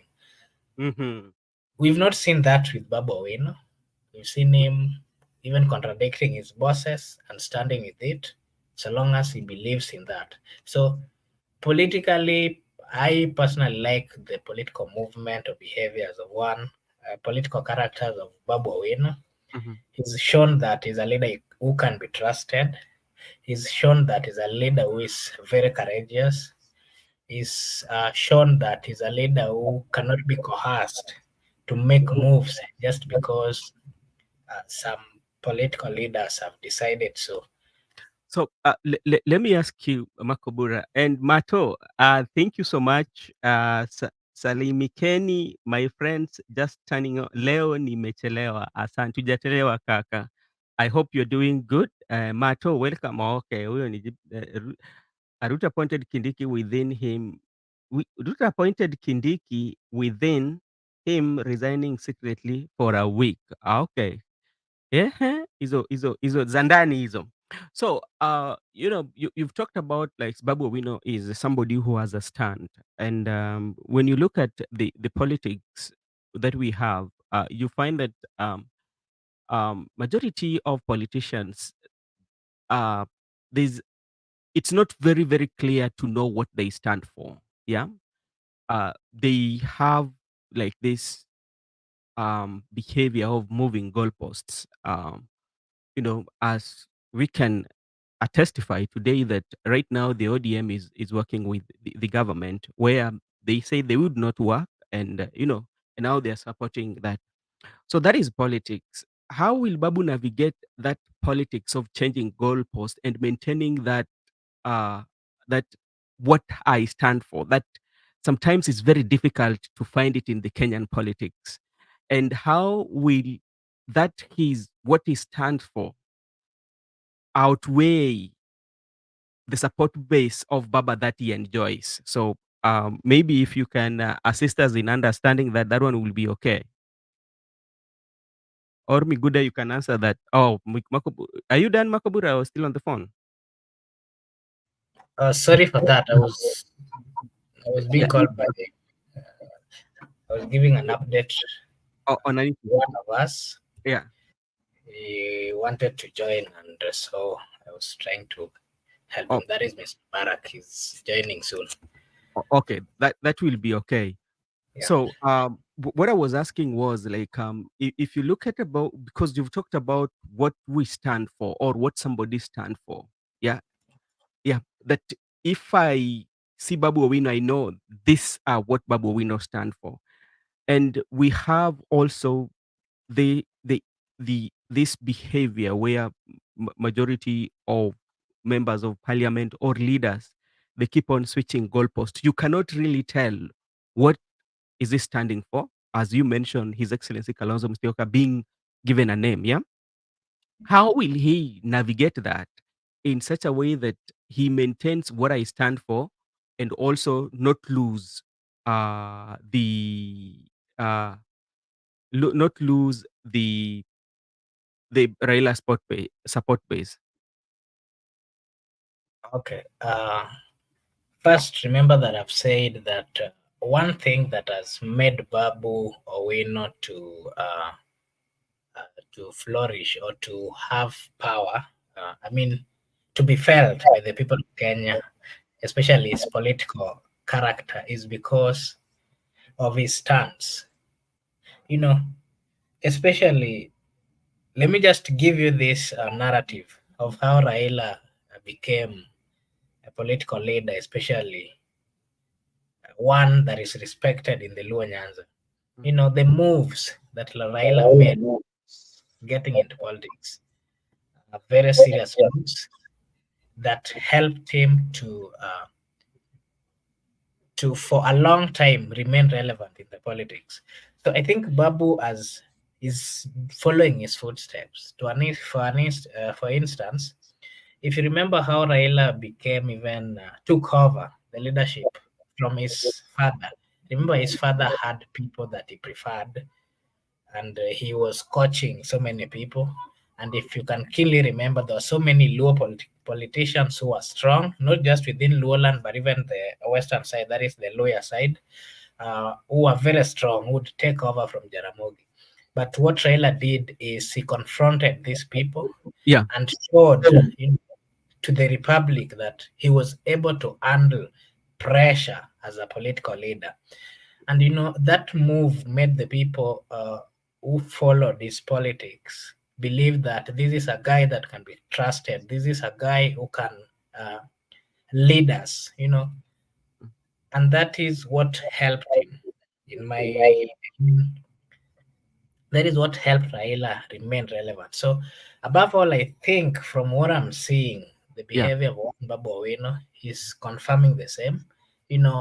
The Gen Zs came out the other day to demonstrate. They expressed their feelings and everything that they thought the government was not doing. yeah, Unfortunately, the government side, led by the president, did not listen to them, but instead, what they did is they started listening to political leaders like Raila Amolo Odinga. yeah, But Babu supported these young people till the end. He remained with them, and young people are now saying that this is the only guy that stood with us when we needed someone a political leader to help us. You see, so he has won the hearts of some young people who believes that uh, uh, when someone is needed politically, someone will come. So you see, he has won that part of youths who believes that the government was not doing the right thing, yeah, uh, and that and that they needed government, that they have a responsibility. So Babu reminded the government on behalf of the young people that what, you're not doing the right thing. Kindly listen to these people, and that made him fall out with his boss, that is Raila Amolo Odinga, who instead had a different opinion. He was saying that what, if we continue with this demonstration, everything is not going to work. So let's just give a dialogue and the rest. The young people did not want a dialogue. They wanted the issues that they had raised sorted, and that was not actually done by this government. So Babu has remained from that time. If you are keen enough, there are some political leaders within ODM, the likes of Sifuna, the likes of Orengo, who had the same stand that these people must be listened to. But along the way, when the political leader shifted or started supporting or calling for dialogue, they all shifted, meaning they did not have their own thinking, they did not have their own stance, but instead, what they had is they were following the political wave. So I think that's a good move for Yeah. Babu, and it's a clarity that he can withstand pressure when it comes to people, when it comes to the political class, and he cannot just give in to political pressures when it is not necessary. Okay, thank you so much. And I see our friend Barak is also here. And we welcome you all to the discussion. We have Marco Bura, who has just joined us. We started earlier with Miguda, and soon, if Barak is ready, we will be handing you over for the second session of the show with our host Miguda and another host Barak. For them also, they can give views on Babu Owino and other um, uh, trending news that they might have. Makobura, talking about Babu Owino, as you know, right now, the support that the government is giving the Right Honorable Prime Minister towards the AU seat, and Babu Owino, from the look of things, he's not having the same view as the ODM or the same stand. Will this one cost his political career because people will feel that you are rebelling against Baba, because you're not supporting the government or you're not supporting the broad-based government. You're not giving it a clean deal, yeah? Yet they're supporting Baba. Can that one affect his political career? That's my question. Yeah, or you Okay, okay, I can answer that. yeah. Mm, it cannot. It can affect. That's a fact. It can affect his political influence. Yeah. But again, the timing is. I think the timing is a good one, because remember, Babu is coming in at a point where His Excellency, the former Prime Minister, is leaving the political environment, Mhm. and so in that environment, there's a void that is going to be left, and that void has to be filled. So I think strategically is rightly situated, placed to take over, to Yeah. fill this void. Mhm. And that's a smart move. If you'd have made this move some years back, then it would have politically killed him. Okay. But being that he made it at this point, I would say that it was a smart move for him, and it is going to elevate him politically. Okay. Mr. Barak, how are you doing, sir? Hi, Benson. I'm doing well. Okay, thank And you so much for joining us. thank you. Siku yako imekuwa aje? Imekuwa salama, and I'm so happy to join this Yeah, conversation this evening. thank you so much. And I know, we've been here with Miguda, and we need to leave new faces to the show. So you and Marco Bura would also give us insight of Babu Owino that we did not discuss. You might be having another way of analyzing Babu Owino that we don't know. So I think it will be in order for us to leave in new, fresh thoughts to come in. Yeah. Yeah. Is it okay? Or Yeah, that's in order. That's in order, sir. okay, for our viewers, thank you so much. We're handing you over to our good friend, our host Barak and Migu and Bura to continue giving us another thought on Babu Owino leadership concerning the politics that is going on. And remember, Babu Owino has kept off, or he has been very, very silent on Rigathi Gachagua impeachment. So you can also take us through that route and maybe give your thought on that. And for that reason, thank you so much, and may God bless you. May God bless you big time. Okay. Thank you, Brother Benson. As I take over, allow me to to again welcome Barak. Barak, I hope you're okay. Yes, I'm very much okay, Mark. Thank you so much, and hello to our viewers, and so nice to have you again this evening. Thank you. Yeah, so I don't know whether you heard the last question. If you can start with the last question that Ben asked before we also proceed with it. Maybe if you can just give a recap of it, please, if you don't mind. Okay, first, we've not seen Babu Owino commenting so much on the issue of Rigathi Gachagua. The people of Kenya, especially his followers, are asking why he's silent, being that he's been a vocal politician in the Republic of Kenya. So the question is, why do you really think he has kept his cool? He's not really commented on what is going on.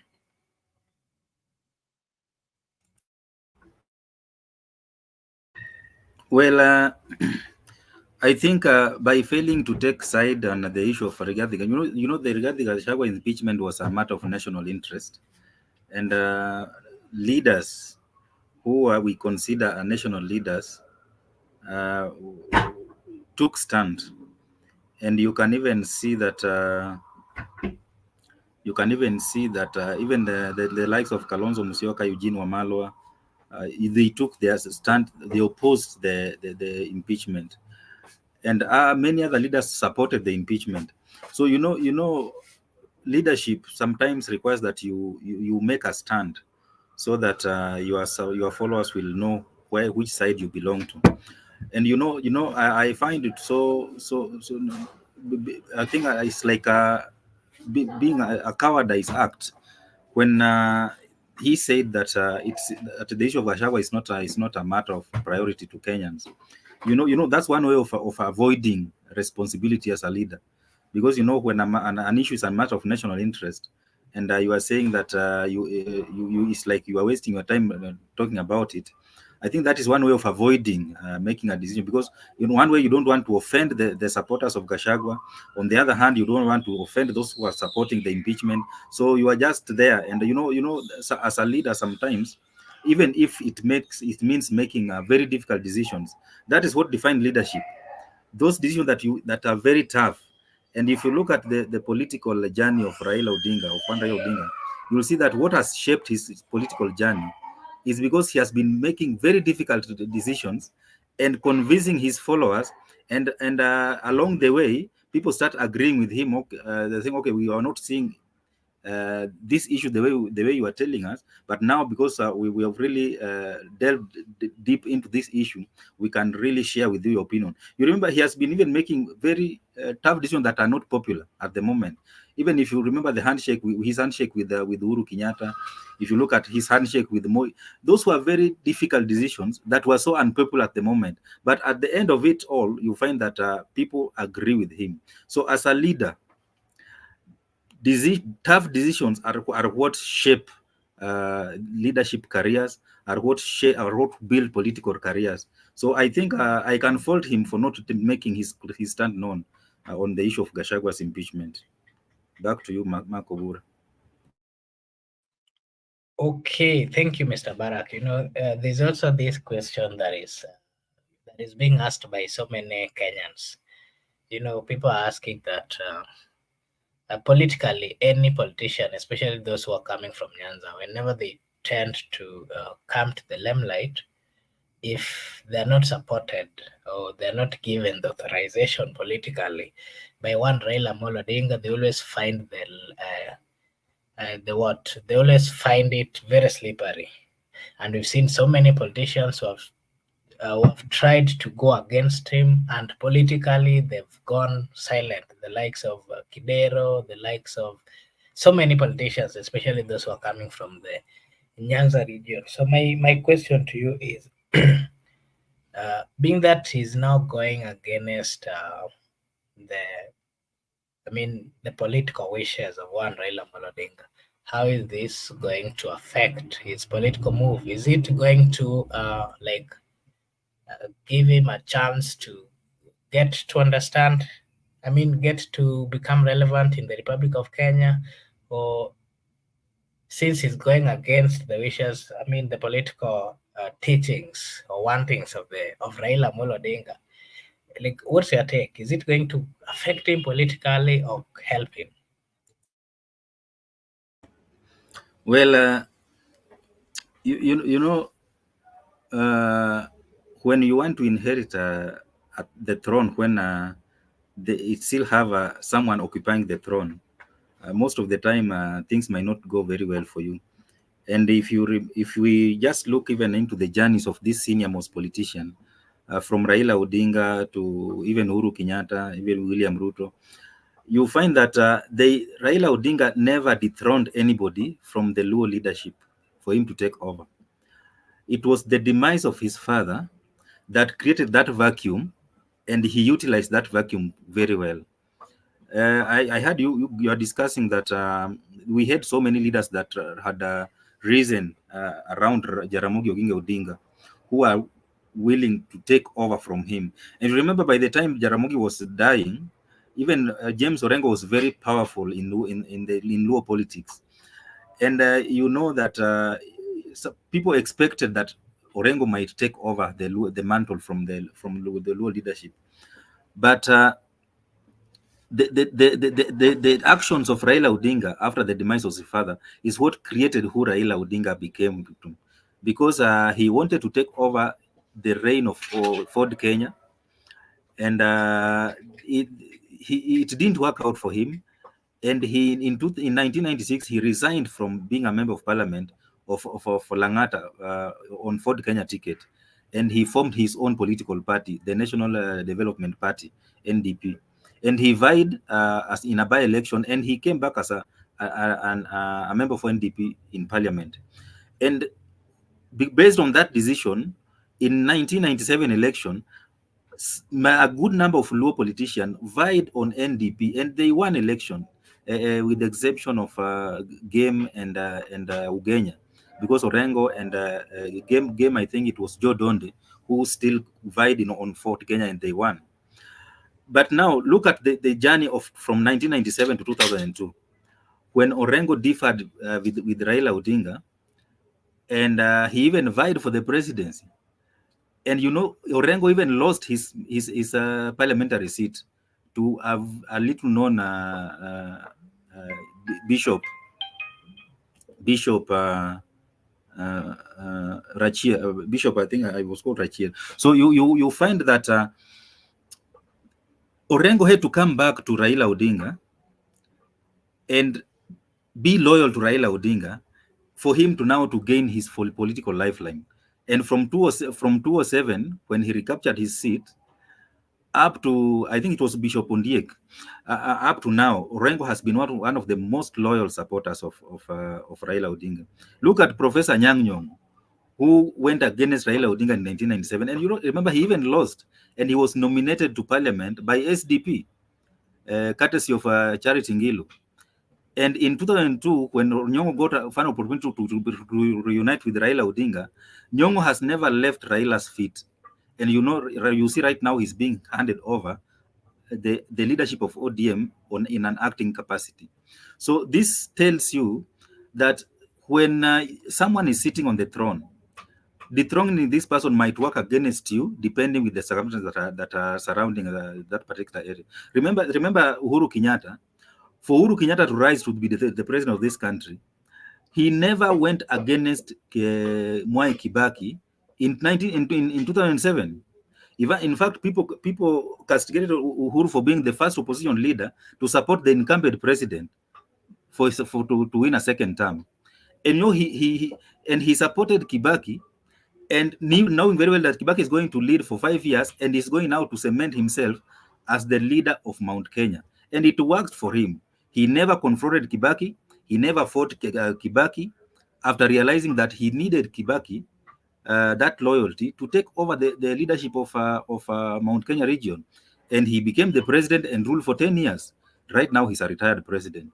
Even if you look at William Ruto, when he learned politics under Moi, and he left KANU just to join Raila in 2007 election, but he never confronted Moi politically, even though he dethroned Moi from Kalenjin leadership, but he never confronted Moi face to face, because Moi, the Kalenjin people saw Moi as their kingpin, until when Moi now was out of the political equation of the Kalenjin community. That's when now Ruto now inherited that vote, the vote reach or the Kalenjin of the Kalenjin people. Now look at Raila Odinga. Do the Luo community still feel that he is their leader? Yes, of course, they still feel so. So how can Babu Owino take over the leadership of the Luo community when the Luo community still associate with Raila Odinga as their de facto leader? So such kind of mathematics might work against him, because if he's still within ODM, Raila is still seen as the de facto leader of ODM, and he want to fight the status quo within ODM, then it's going to work against him. It can't work in his favor, unless if he believes that he has marshaled enough troops, he can walk out of ODM and look back and see how many people are following him. And that is now that's when now he can really weigh his political muscles and see if he can go it alone in the forthcoming election, and see how many people will vie under his party. And after election, he will be able now to count and see how many members of parliament are with him. And from there, now we can now start consider him as one of the heavyweight in Luo politics. That's my take. Okay, thank you, Mr. Barak. Something else that another question that has been, the people has been asking is, Babu Owino, Ndindi Nyoro, especially the two, they've been viewed as young politicians who can somehow, who can take over and become kingpins of the regions where they're coming from. So my question to you is, you've been in the Republic of Kenya for quite some time. You are a political analyst. You understand the politics of the Republic of Kenya. And from where you sit, what it needs, what is needed of an individual, the character and everything, for someone to survive politically and to also become a political leader of a certain region. From where you sit, do you think that Babu Owino has the capacity to take over from one Raila Amolo Odinga as the kingpin of the region where Raila comes from, or inheriting the political base or the political support of one Raila Amolo Odinga? Well, okay, I believe he has the capacity. That's a fact. But sometimes patience might, if he become a little bit more patient, it might do him a lot of favor, because sometimes young leaders, they lack patience, and they go very fast, and without having very good calculation politically, and they end up not achieving their full potential. As long as there is power, I said last time that power is not shared, power is delegated. So the fact that Raila Odinga has never been the president of Kenya has made him not to retire politically because if he could have been the president, once you leave the presidency politically, you retire. And that is what made Kibaki to retire, and people forgot about him. Even Uhuru Kenyatta retired. People are fighting for his Mount Kenya region. You saw Gachagua is fighting to take control of Mount Kenya region. There's a lot of power dynamics in Mount Kenya region that they don't have a de facto leader, and that's a very dangerous thing for a region. I know people say that we don't need kingpins, but it's always good to have someone that you believe you rally behind as your leader. It works very well for political stability of a region, and as long as the Luo community still hold on to Raila as their leader. It is very difficult for them to embrace another person. In fact, when they feel that this person is a rebel, he's rebelling against Raila, for him to take over the leadership, because they still believe that he is their leader. You saw when the demonstration were here and Raila went to talk with Ruto, and people supported that move, and he donated few members of his party to Ruto to form broad-based government, and people supported. That means that people still associate with him as their leader. But if people could have rebelled against that move, it could have been an opportunity for Babu Owino to take over immediately, because that could have brought a crisis even in ODM and even among the Luo people. But because people embraced that, and people supported that. You remember even when Orengo was very much against ODM joining hands with Kenya Kwanza, and when he was confronted, he had to step back and allow those who want to join the government So it shows you that people still hold on to Raila as their leader. So it's not possible at this moment for Babu Owino to take over the leadership of the Luo people from Raila Odinga, until when the Raila Odinga influence will vanish, and now people will start now wrestling to take over the leadership from him. And at that point, that's now when Babu can now raise up and try also to wrestle that leadership from him. But that can only happen when now people believe that Raila Odinga now, we are now past you. Now we need a fresh leader to take over from you. But at this point, I believe until 2027, that is not going to happen. Maybe after 2027. Yeah. Okay, thank you. You've spoken about that is, if Raila decides to exit now and he continues, he may succeed. But now my question to you is, inheriting the political base of Raila Odinga is not an easy thing. And politically, so many times the people of Kenya have felt that Raila is now leaving, but then he keeps on coming back. If you can remember 2007, 2008 general election, the people believed that after Raila managed to take over, then possibly in maybe 2013 he would defend the seat, and then by 2017 he would have left the political scene. He was there again in 2022. Possibly he might come back in 2027. And so my question to you is, from where you see it, since for the first time this is a different move, that he has interest in the AUC seat, from where you see it, should he succeed to get elected for the position that is looking for, that would mean that he would leave the politics of the Republic of Kenya, but still he will be having the influence. And so my question to you is, should he succeed? And then he goes. Obvious, from what we are seeing, Babu is seen as someone who has gone against his wishes, and again is seen as a rebel currently in the ODM party. So my question to you is, should Raila exit, are we going to see a possibility of him, nominating or telling the people or his followers that this is the person that I'm blessed to take over? And should that happen, do you think that Babu would manage to bring back that trust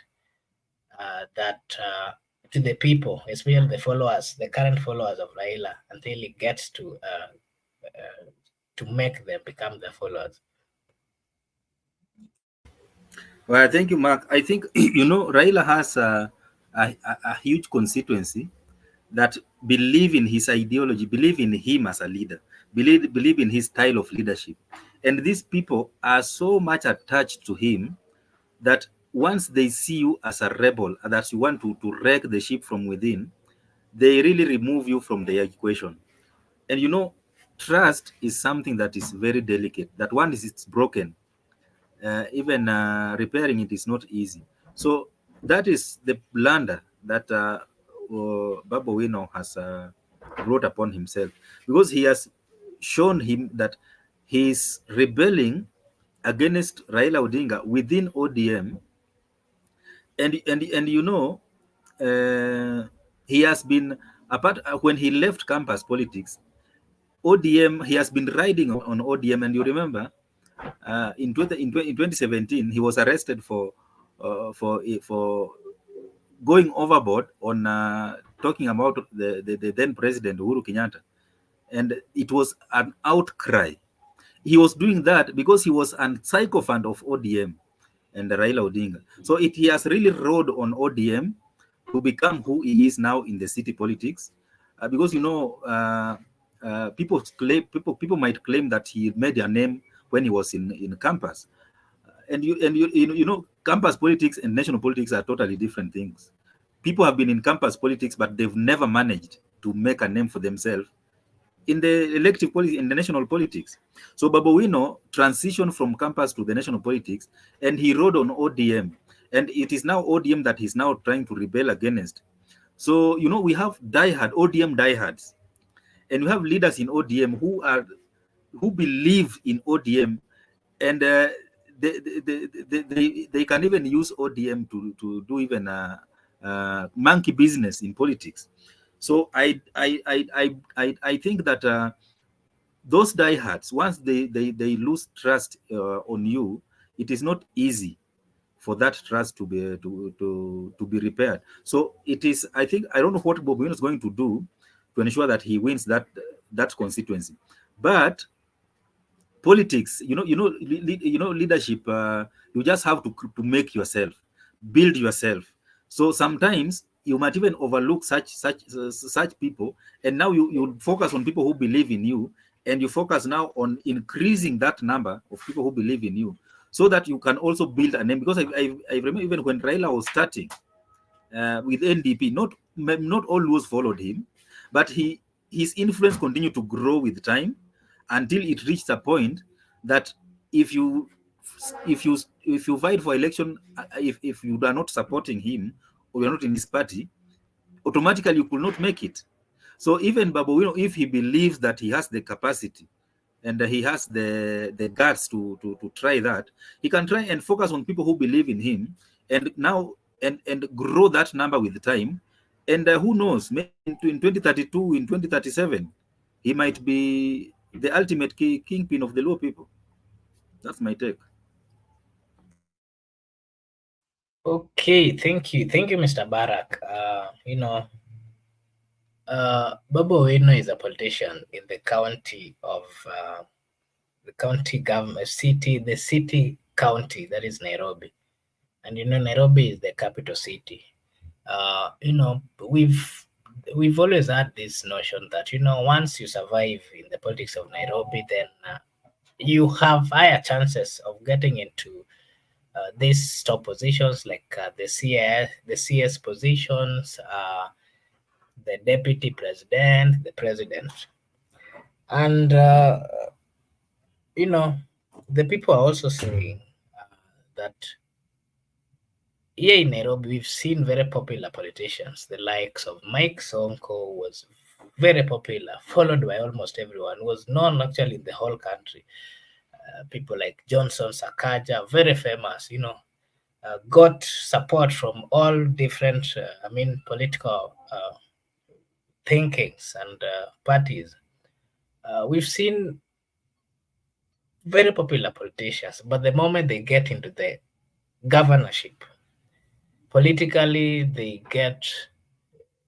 they're just politically, they go silent and they become irrelevant in the politics of the Republic of Kenya. And people tend to simply forget fully about their existence. And there are people who are telling Babu Owino to go for the governorship position, while others are telling him, just go for presidency direct. And so there's this mixed advices that he's getting from the people. And from what we know so far, and if you've been following his politics, he said that he's not going to go back for the member of parliament position. So there's a possibility he might go for the governorship or some other top seat, according to what he had said previously. And so my question to you is, would you advise Babu Owino to go for the governorship of Nairobi County? And how is that going to affect him politically? Is it going to finish him politically? Is it going to expose the leadership quality and characters in him? Kindly give us your opinion on that. Thank you so much. I just want to clarify that, Nairobi has never produced a president or a deputy president. It's only Raila Odinga also managed to become the prime minister from Nairobi. But the others have been, at most, cabinet ministers. And even in our cabinet right now, we don't have any representative from Nairobi. So Nairobi is overrated politically. That is the bedrock of Kenyan politics. So in terms of Babu Owino vying for the gubernatorial seat of Nairobi, I think that could have been that can be the worst decision he can make. That seat has killed political careers of one Mike Sonko you just mentioned, and is killing political career of Johnson Sakaja. And you remember even Rigathi, who his political career died even before it started. Kidero was also very popular, just went that way. No one talks about him anymore. Yeah, so you find that Nairobi, this county of Nairobi, the leadership of this county, it has been it's like a political suicide to many people. And in fact, for a young person, it is not one of the best decisions they can make to vie for this. Allow people who are aged to come and try to wrestle this Nairobi. We have a lot of problems in this city, and you cannot do anything to convince people that we are doing something, because the road is just too much. If you look at the Nairobi city, you can even wonder, where will you start working? Because the city is full of hawkers. Carts are being pulled, or even to the center of the CBD. Border all over. Insecurity. Nairobi city is dirty. If you look at the informal settlement, it's just a mess. So there is just much that you can do as a politician, as a governor, if you are leading this state. So it will just mean that you will now start playing politics for survival, but in terms of service delivery, it's not possible. And politicians, when they were making decisions, they are making decisions based on the coming elections.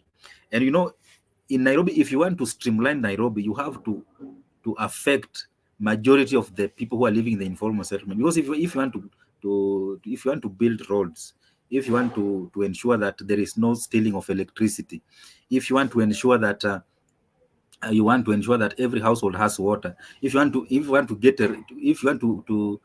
eradicate poverty, it means that you want to get rid of this informal settlement and come up with a permanent housing.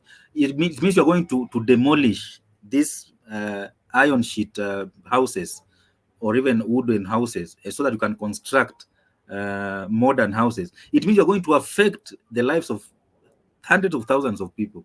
So it means that a politician is not able to do that.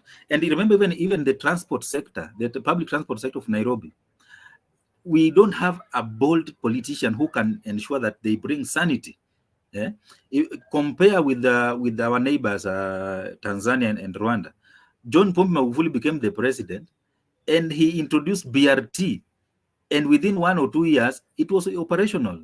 In Kenya, BRT, we started discussing BRT with Mwai Kibaki. He failed to implement it. Uhuru Kenyatta came for 10 years. He failed. Even Ruto is not even talking about it. Because these are thorny issues that for you to implement, it means that you are going to affect the lives of people who depend on these matatus, people who have invested their millions in public transport. So for you to bring sanity, it means that you are going to affect their businesses, you are going to affect their livelihood. And that's why you see that BRT is working very well in Dar es Salaam, is working very well in Kigali, and right now even in Tanzania they have electric train. So as we are stuck with our matatu, right now we are introducing electric buses.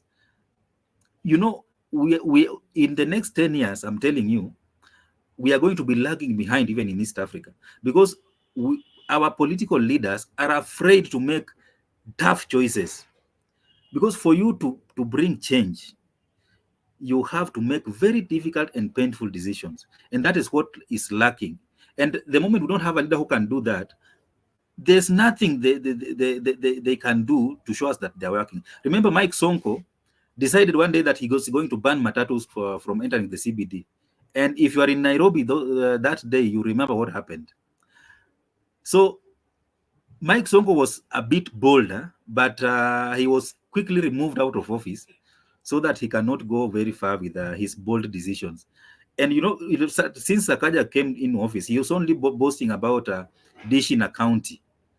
What else has he done? Even if you look at the CBD right now, we don't even have city clocks which are working. Nairobi is dirty until the center of the CBD. So I will advise the Honorable Babu Owino to forget about Nairobi County gubernatorial race.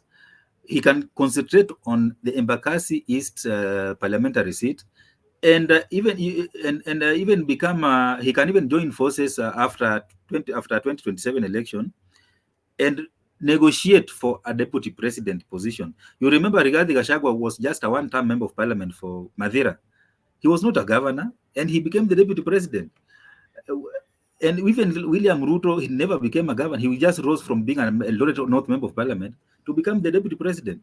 So you don't have to move from the member of parliament to the governor for you to become a deputy president or a president. It depends with how you are going to play your politics, because you know National Assembly is a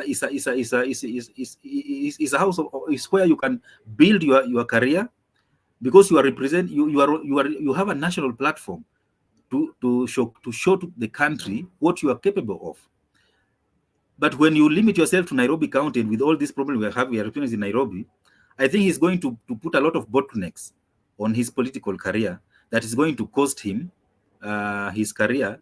He might not even realize his dream of leading the country.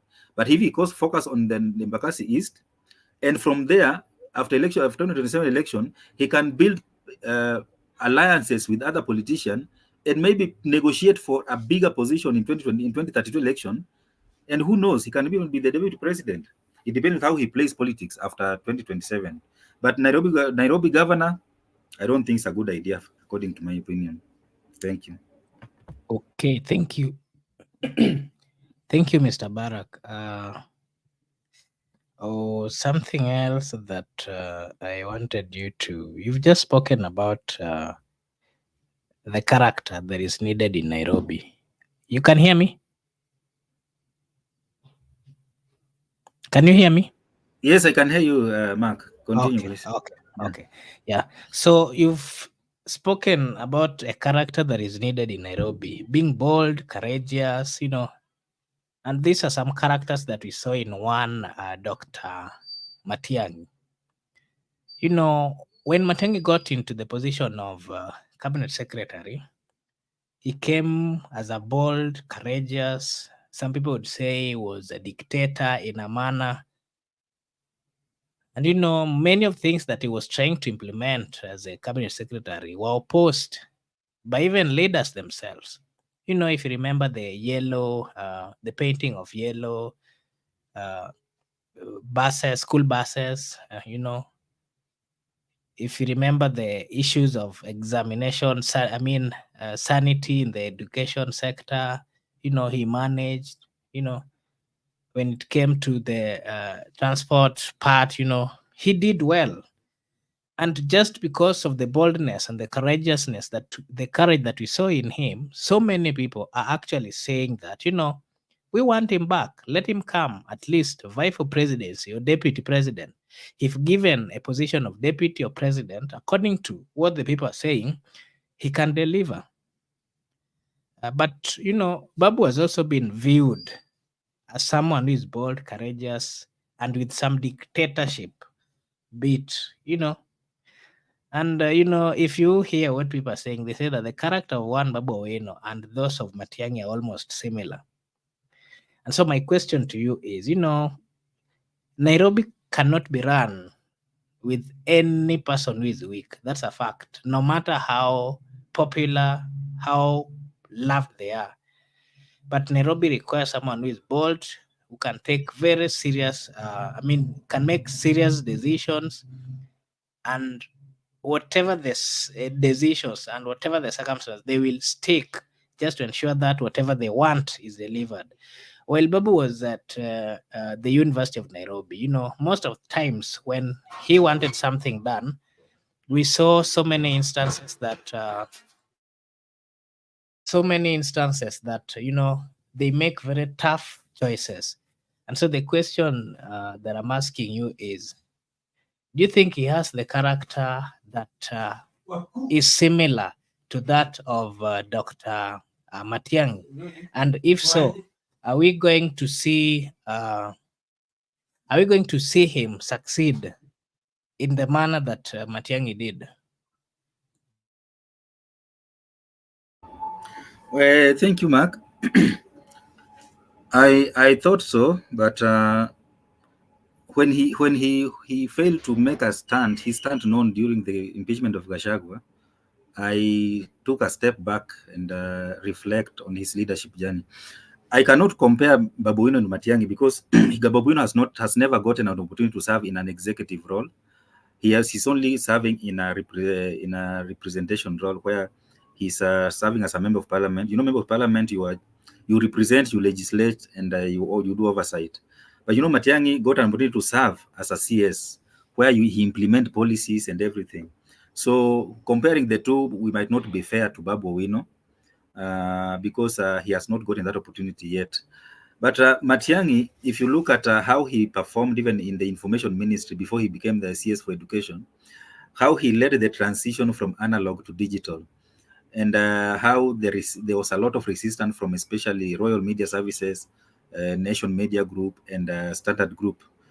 And he insisted that even if you do whatever you are doing, we are going to migrate.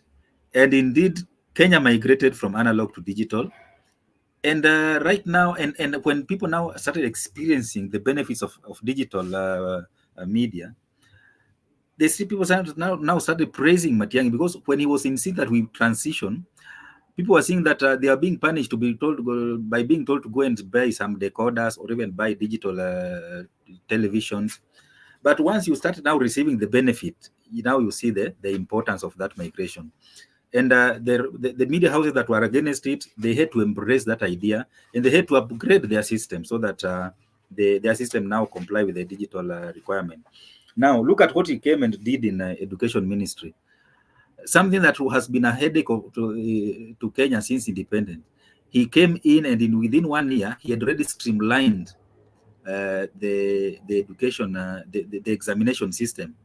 And for the first time, we had children of poor people who are studying in rural areas going to university directly, and those who went to Alliance and Stare and Langanana and other these big houses, these big boys schools, failing to go to university directly. So in fact, you had to ask yourself, what has been going on in our examination system, that all of a sudden, from almost 1,500 A's, we are now having only 141 A's. So he performed very well there, and that's why Uhuru had to elevate him to become the CS for Interior. And he did his part. You remember, he shut down media houses for transmitting Raila Odinga swearing in at Uhuru Park for over 1 week. And people thought it was a joke. And he shut them because he said that they were a threat to national security. And I think the style, the Matiang'i's leadership style, is what is required in this country. Because, you know, Kenyans, sometimes we want people who use force to implement policies. Because when we have people who are so gentle, and we play along with them, and at the end of the day, we find that they have delivered nothing. So if you can come back and win the presidency, that's the people to decide, because the president, you have to be voted by more than 50 plus 1% of the votes. But Babu Owino, leading like Matiang'i, or working like Matiang'i in an executive role, that is, I think time will tell once he gets that opportunity. But for now, I can't say that he can work with like Matiang'i, because he has not been tested and seen the way Matiang'i was tested. Back to you, Mark. Okay, thank you, Mr. Barak. You know, we are, you know, the people are having so many questions again when it comes to some political stance, especially the impeachment of the deputy president. You know, this is something that every politician, especially those who are in the August House, that is the parliament, they at least need to give their opinion and their stand. And we did not see Babu Owino. And so the question that people are asking is, you know, when he was asked, he said that it is not an issue that really concerns the people of Kenya. So you will kindly give us your analysis on that. If really what he meant by saying that it does not concern the people of Kenya is true, because from where I sit, I'm seeing Rigathi as the deputy president. So it really concerns the people of Kenya. But again, he went ahead and said that, you know, the most important issues that, according to him, he thinks and believes that should be discussed, you know, are not being discussed. And even said that, you know, when issues to do with impeachment are being discussed, you'll see members of parliament going, almost all of them, to the parliament. But issues touching the wananchi, most of times they don't appear. And so my question to you is, do you think it was a good move for Babu Owino to abstain or not to give his comment in this impeachment? And what do you think? Do you really think is stand and the relationship of, with the deputy president, the president, and Raila Amolo Odinga? Could it be that he feared, since the people are not really aware? The political moves of the people are not really known. What is your take on that? Well, my take is that he feared. He feared to offend both sides. And you know, abstaining is a cowardice act if you are a leader. A leader does not abstain. A leader, you take a decision, and once you make that decision, you explain to your followers the reasons why you thought that was the best decision that you made. And you can just look at the example of Samuel Makore. When he went to Bomas and he took a stand that I support the impeachment of Rigathi Gachagua, even though he faced a backlash from some online, some netizens, that boldness of coming out and supporting that also build his stature as a young leader who is coming up. Because, you know, staying at the periphery, that you are neither here nor there, it diminishes the stature of a leader. Because it's either you are making a wrong move or a good move, but either way, make that move. Do not sit in the middle and look the other way and also the other way and say that this is not important to us as a country. The deputy president of the Republic of Kenya, it is a state property. So anything that affects the deputy president affects the country. So it is something that the country must discuss. Either if you are supporting his impeachment, you tell us why you are supporting. If you are opposing his impeachment, you tell us why you are opposing. It is a democratic society. But you know, when you are abstain, it means that you are afraid to make up your mind so that people cannot judge you by your decision. I don't know if you remember when Kalonzo Musyoka earned the tag watermelon. When Kalonzo Musyoka was a cabinet minister in the government of Mwai Kibaki, that is between 2002 and 2005, there was the constitution was being debated in parliament. It was called Waki Draft, was being debated in parliament early 2005, and cabinet ministers were either opposing or supporting. So Raila was the minister for roads, and he led ministers who are opposing that constitution, the likes of Najib Balala and so forth.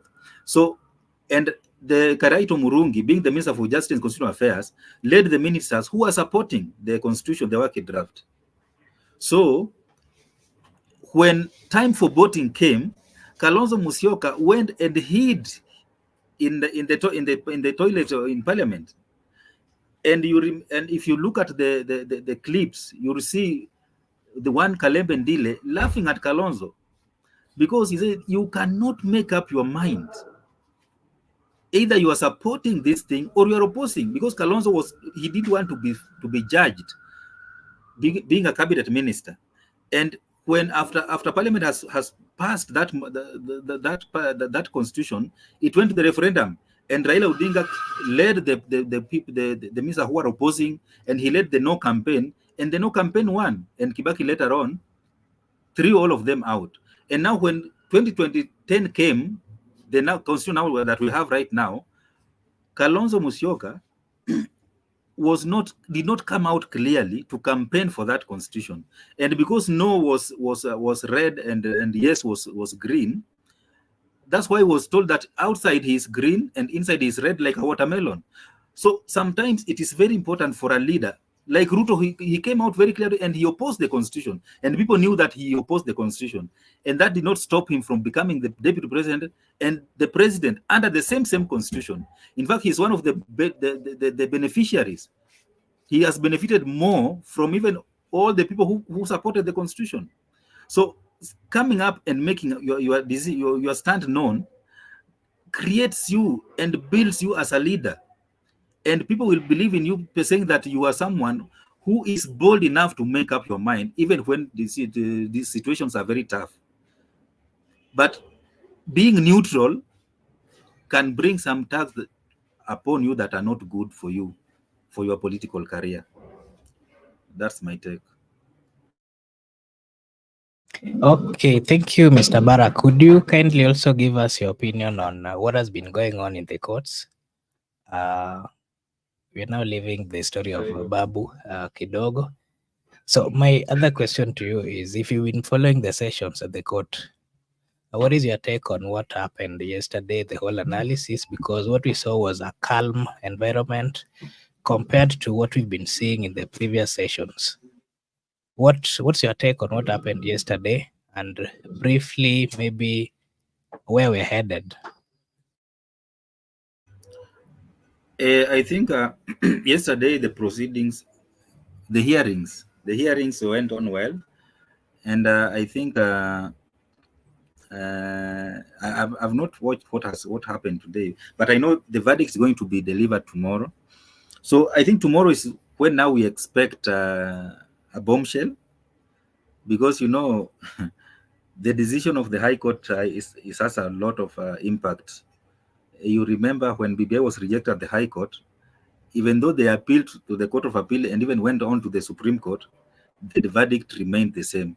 So tomorrow's decision of the bench is going to be very, very impactful to this process of impeaching Rigathi Gachagua. Even though politically the impeachment ended at the Senate, because that is now the political life of an impeachment. Once the Senate upholds the impeachment, it's a done deal. But now our judiciary has a history of overturning political decision, and overturning political decision with a lot of firmness and boldness. That happened in 2017, and when Maraga overturned the Uhuru's win in 2017. That also happened with the BBI, and when they killed BBI was a political process, but even though Parliament had already passed it, it was now supposed to go to a referendum. The High Court killed it, and it's now part of our history. it never saw the light of the day. So even this political decision that of impeaching Rigathi Gachagua, the court has the courts can give it life or can kill it based on the history of our judiciary. And because of how the behavior of our judiciary has been, and you remember that's why even Rigathi Gachagua was praising judiciary, saying that he hopes to find justice in the judiciary. And even those who are impeaching are also hoping to find justice in the judiciary, because justice, judiciary is not only bending on one side, but they are going to follow the rule of law, and they're going to decide based on facts and based on the letter of the law. So my opinion is that tomorrow is going to be a very big day to both Gachagua and the National Assembly, the Senate, and the government, because this motion was sponsored by the government, the executive, and because the way they behaved, it means that they were the main sponsor of the motion, and the way they hurriedly replaced Gachagua by Kindiki, it means they have a high stakes in this. So they are hoping that the ruling is going to go on their way, and if the judges rule in their favor, I'm sure they are going to hurriedly swear in Kindiki, even on Friday. But if the judges rule against them, then they are going to have a very long way to overturn that, because they'll have to go to the Court of Appeal and also proceed to the Supreme Court, which is going to take a lot of time. And in Kenya, as much as something, the moment something takes long, people tend to forget about it, because many issues are coming up, many issues are emerging, and people trying to focus on fresh issue, hot news, what is selling most. So if this issue drags in court for 1 month or 2 months, honestly, it will not be news again, because many things will have come up, and we will have now put this thing under the table. So I hope tomorrow the judges are going to finish up with it, so that we can now move on to the next level of swearing in Kindiki, and we move on as a country. There are so many things to talk about as a country. That's my take. Okay, thank you so much, Mr. Barak, for your contribution to our subscribers and followers. This is Brother Benson Media, and here we say that your opinion counts. If you're new here, kindly like and subscribe, and we will really appreciate. I also want to take this opportunity, Mr. Barak, to give you this chance to say your last remarks before we close. Thank you so much, Mark, and thank you so much, our viewers, and our host who already left, Brother Ben and Miguda. Thank you, our viewers, for creating time to always join us when we are having this conversation. As I always say, this is our country, and let us stay focused and stay steadfast, so that we highlight issues that are affecting us as citizens of this country, and let us join hands by being positivist. Let us be discussing issues and solutions of this country, because it is only us who are going to change this country in the smallest way or in the biggest way possible, so that we can leave it a better place for our generation and generation to come. Until next time, have a blessed day, a blessed night, and a blessed evening wherever you are. Asanteni sana. Okay, thank you so much to everyone who joined. We really appreciate, and we're asking you to kindly join us tomorrow, as we'll be proceeding with the same conversation.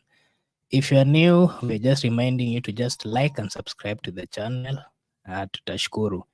I want to take this opportunity to wish everyone a blessed night, a blessed morning, a blessed afternoon, a blessed evening, wherever you are. Thank you so much, and bye-bye.